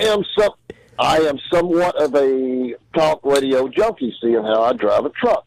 Right. Okay, I heard this well-renowned talk show radio host earlier today speaking on the Hamilton incident. And basically what he says these actors, they learn their lines, they play a role, and then all of a sudden, just like a lot of actors, they become an expert on whatever they're talking about for the moment that they're there. Right. Okay, he says if they actually studied and knew the history of what Alexander Hamilton was all about, he says they would actually probably just shut up and go on about their business, because something to do with back to the Federalist Papers and stuff like that. I'm not that much of a history buff, but I'm smart enough to know when not to. But something about the Federalist Papers and Hamilton playing a major role in the writing of those papers, that he's basically like, they're saying something about Donald Trump being a Federalist or something like that, a national, something like that. But anyway, I just wanted to speak that piece about that. All right. E-Rock, you know about this? No, I have not seen it. That went flying right the fuck over my head. I didn't study Hamilton enough. I know I want to go see the damn show. I know about him from the Lazy Sunday video. That's about it. Oh, my God. I hear you. All right. And the hashtag boycott Hamilton, that was just ridiculous, because most of those people don't have tickets. Yeah. It's so stupid. It was another one of those bullshit hashtags. Boycott. The world's boycotting everything nowadays is getting to be crazy. Right. Agreed. The world's being taken over by those fake hashtags, right? That mean nothing, Theo. That's right. You understand that shit. Hashtag. Bring that hashtag into the street, technically, man. all this PC bullshit is what, when they first started this stuff, all right, I've got kids. I'm worried about their safety, this, that, and the other. But when they started this bicycle helmet shit years ago, right. I'm like, you know what? This is the pussification of America is all it is. Jump a damn ramp, break a tooth. Be a kid. Right. Amen. I don't wear a helmet, bro. When you bicycle? No. You better not, dude. Don't believe in it. I know. That was just what the way is that about? Hold on a minute. I would rather have Are you looking at my thin face again? No, I'm not. I'm just saying, biking helmets on men, on adult men. I'm out. I'm with you. Okay, good. I would rather take the hit to the noggin. Yeah, I'd rather my dad be in a wheelchair sitting there than being like, oh, yeah, my dad wears a helmet when he bicycles. I've been riding bikes since, I don't know, when did you start? 6 or 7 probably? Yeah. I've never had a fall like that. You see these guys in New York with their bike helmets. Yeah, get out of here, man. I'd rather be feeding my dad soup and know that he went out there freelance. Especially they're on a dumb city bike or something, going a mile an hour with a bike helmet on. I could understand if you're doing some shit with your bike. Watch me get hit by a truck later on today on one of those city bikes. That's why I don't like talking like this. But I feel you. America's got to toughen up, man. It's tough. Some places. That's right. Well, Opie ought to know about that, seeing how he grew up. Well, I got one question for you. Seeing how I lived about 6 miles from where you went to college at down there, yeah. How do you pronounce that word, A-V-O-N? Avon. Avon. That's the only place in the country that I know that calls it Avon, other than Avon. The Avon lady's coming. Yeah, Avon. But I don't live up there anymore. Oh, my God. You don't even know what just happened, Paul. That's how they say it up there. Tell them. Tell them. Everybody says Avon. I'm like, how the hell does A-V-O-N spell Avon? I'm like, I don't have average. Now I look more stupid than I am. I know it's Avon, but up there they pronounce it Avon. Avon, that's just like Leroy or Leroy. They call it Leroy. What the hell is it all French about up there? But Paul's looking at me like I didn't know how to say the name properly. I was going with what he said. Locally, they say Avon. I know it's Avon. Avon calling. Right. Yeah, Avon calling. I tell you what, I don't miss the snow, and they had a good 18-inch whopper over in Binghamton area this morning. Oh. Well, the McRib is back, dude, and I'm hard from that a little bit. He's actually touching himself. Are you touching yourself over a McRib? Oh, dude, I got a couple of yeah, man. All my urban buddies are fired up too, dude. I'm on this text chain with a couple of urban gentlemen, and we're always kind of. You want to hear something extremely embarrassing? We get excited when the MR is back. You want to hear something extremely embarrassing? I don't think I've ever had a McRib in my entire life. What makes it so good? It's like a piece of rubber on a bun. This guy's all right. I like Darryl. Hey, I would like to have a conference call with Chuck one day. I'm pretty sure we could get down on some bad shit. All right. If you hear Chuck, the next time you call back. Amen, man. All right, then. Y'all take it easy. All right. Be safe. All right, later on. All right. The McRib is just nostalgia because it's not there so much all the time, and sometimes it's not even a yearly thing. Sometimes it goes away for a couple years and then eventually comes back, and people go nuts for no reason. E-Rock, safe to say you're a foodie? Yeah. Do you like the McRibs? I like a rib sandwich, but the McRib from McDonald's is just there's nothing to crow about it with that. Yeah, it's like it's huge. That picture right there. That's the first problem is these huge slivers of onions, which that's all you're tasting, and it's disgusting. Yeah, they hide in the taste. And then the barbecue sauce is the same stuff that you dip the McNuggets in, so just do that. Right. Yeah, but if you want a rib sandwich like that, there's so many other places that you can get it. Theo wants the McRib. He's starving, by the way. I failed on my mission to get you food. I think the order's placed. For what, a McRib? No, we got. They're gonna bring it up. Yep. Oh, thank God. Yeah, order food at $2.50, so it's not too bad. It's $5.40. We'll blame the protesters. Are you getting a little lightheaded? Oh, yeah, I've been lightheaded, man. I had a bowl of cereal this morning. What's your cereal of choice? I mean, I don't even remember what it was now, dude. Wow. The past is really just disappearing. I'm like that photograph in Back to the Future right now. I'm so hungry. Just fading. My past is disappearing. But the McRib, dude, I mean, honestly, bro, I'll be honest. It was better in the day. Now it tastes like kind of like a trucker jerked off under your tongue. But it used to be really good when it first started, and now they know it's a money maker, and they're really saving money on it. I don't even want to know how you came up with that reference point. Oh, man, you got to get out to some T-stops, baby. Let's say hi to Snowy in Michigan. Snowy. Hey, how you doing, Ope? What's going on? All right, hanging with Theo Vaughn, who's going to be back tomorrow with, I think Mike Calta's coming by tomorrow, and Jamie Jasta from Hatebreed. Wait. I don't know if you should be embarrassed for not having a McRib there, Hope. I don't know why you'd be embarrassed about that. Most people are pretty proud about that fact. But anyway. Yeah, but most people have had a McRib. And I've been poor most of my life. It's just, that is a fact. And I've never had a McRib. That's stupid. Yeah. Right? I think so. I mean, some people think it's a biblical thing, too, that when the McRib is back. Some people even take it back to that Adam and Eve time. I think there's a lot of Christian groups that go eat them. Well, Shamrock Shakes, too. Maybe Shamrock Shakes, I don't know. And could someone explain the Trump cups at Starbucks while we're at it? If anyone knows. Anyway, what do you got, Snowy? First off, I think it's kind of ironic. Remember, everyone was all happy about Trump during the election period, and they were like saying he speaks his mind. He's not afraid to say what he wants to say. Now we got a bunch of actors confront. I mean, not even like confront his vice president, just speak to him, and everyone's all hot and I was all butthurt about them talking to the vice president at a Hamilton event. Isn't that kind of like? I think you're missing the big point here. I would believe that the cast of Hamilton never liked the fact that Trump was speaking his mind. Well, I understand that, but all the Trump people followers all get butthurt about some people speaking their mind or. Oh well, that part of it I get. Yeah, you're 100% right. Yeah.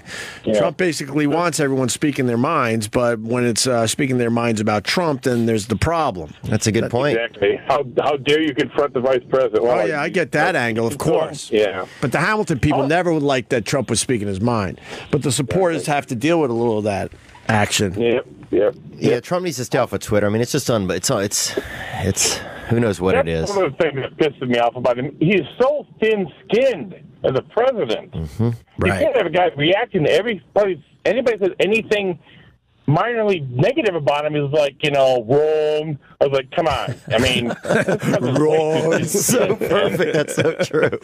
Yeah. It also makes for a nice distraction about the fact that no one's talking about the Trump University settlement. $25 million. He just writes a check and basically says, I can't deal with this if I'm going to be the president, so I got to move on from this whole thing. Yeah. And the ironic thing, he actually makes money off the whole thing. Even with the settlement he makes, he still makes a shit. I forget what the exact amount was. Right. He still makes a clear those shitload of money, even with the settlement. Yeah.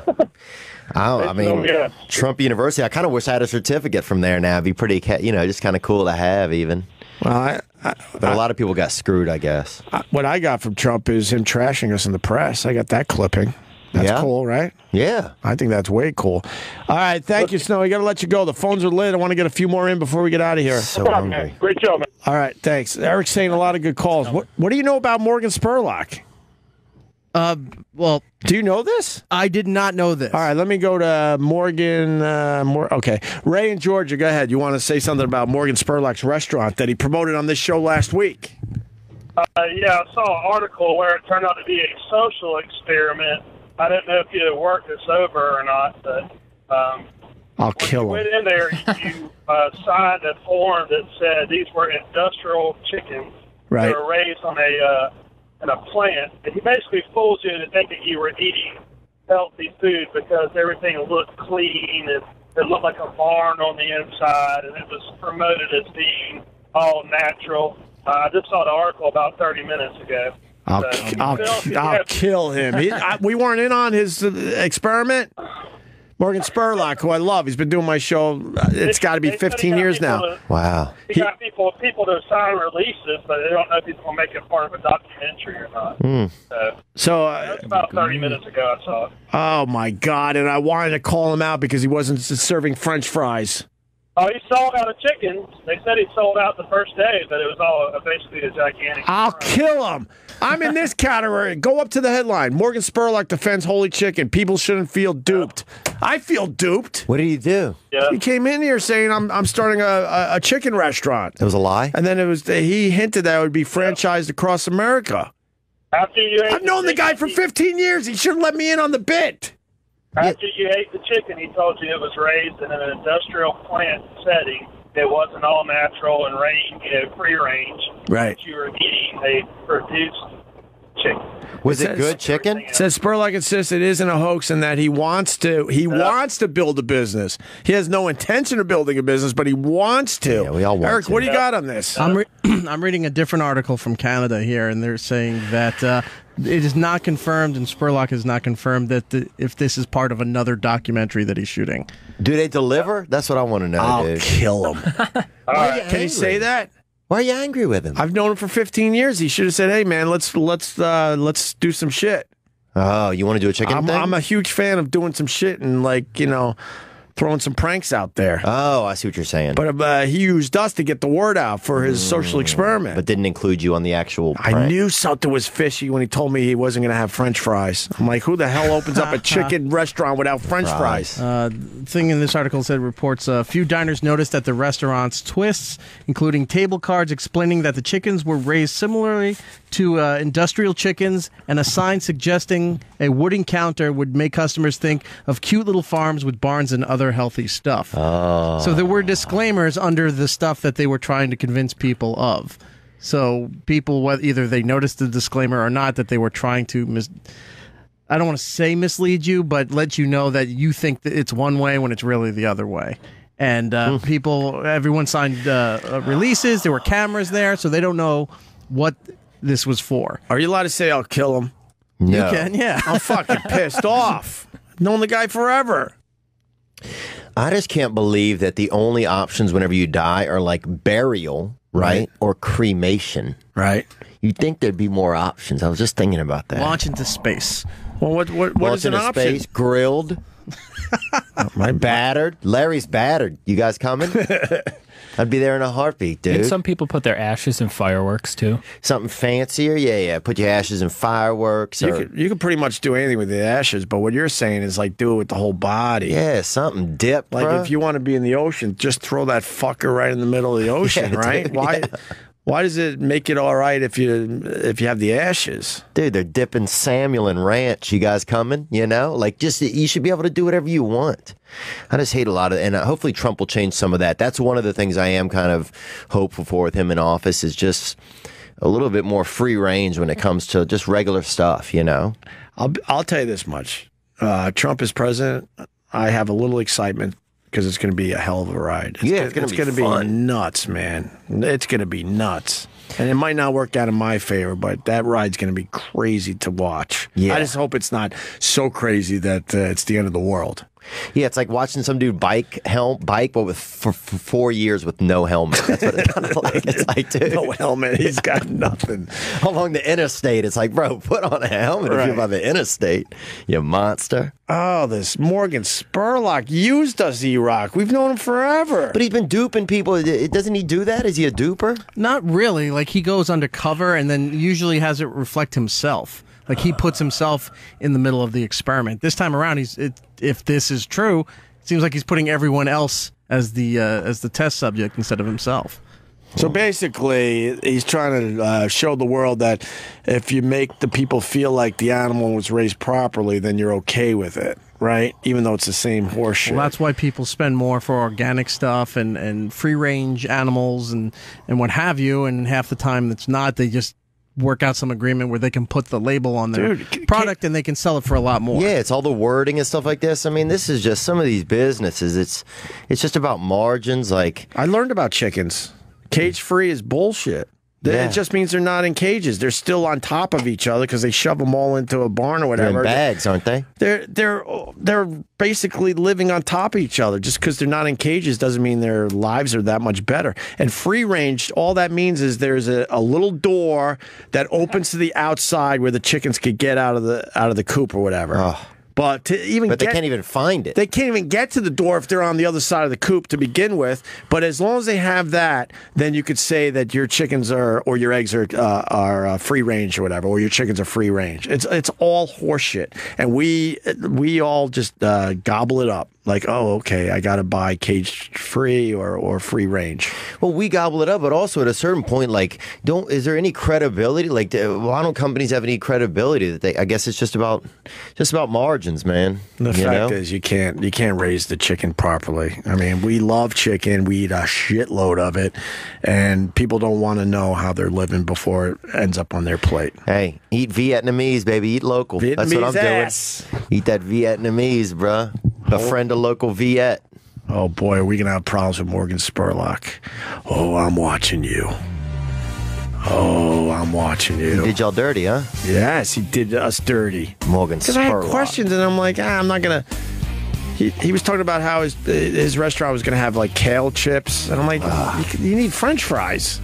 But I let it go a little bit because I've known him forever, and now I feel fucking... I should have went all in. You got taken advantage of. Should have went all in. All right. See if we can get him on the phone tomorrow.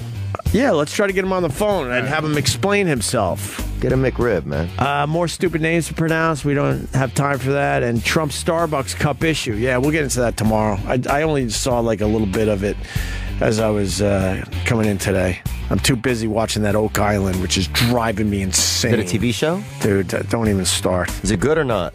Sounds horrible. I don't know if it's good. I got sucked in by Vic Henley, and now I'm like, oh, God. Now I feel like I have to watch every fucking episode. They haven't found shit in 3 seasons. It's driving me nuts. Sounds All right, horrible. Rock. Theo Vaughn, you're coming back tomorrow, right? Yeah, I'll be back tomorrow, man. Vic Henley's watching that? Yeah, and I am now because I'm hooked. Now I got to at least like play it out. Theo, go ahead. Rather watch a diorama, man. What do you got? I'll be at the West Palm Beach Improv, and that's down there in Florida, one of the big 50. And that's December 9th through 11th, and you can come out and just feel each other's joy. And that's it? That's it, man. I got some stuff next year, but all right, just trying to get my soul right, man. All right, we got the YouTube channel. Blackberry Smoke gave us 3 1/3 songs. They were great, man. They were good. And we got video of their performances on the YouTube channel, Opie Radio. What do you got, Eric? Carl tonight on Guys Grocery Games, 8 p.m. on the Food Network, raising money for Alzheimer's Association. And the brand new Opie Radio podcast on iTunes and Google Play. You can download that. And brand new episode of It's Eric Nagel on Sirius XM on demand.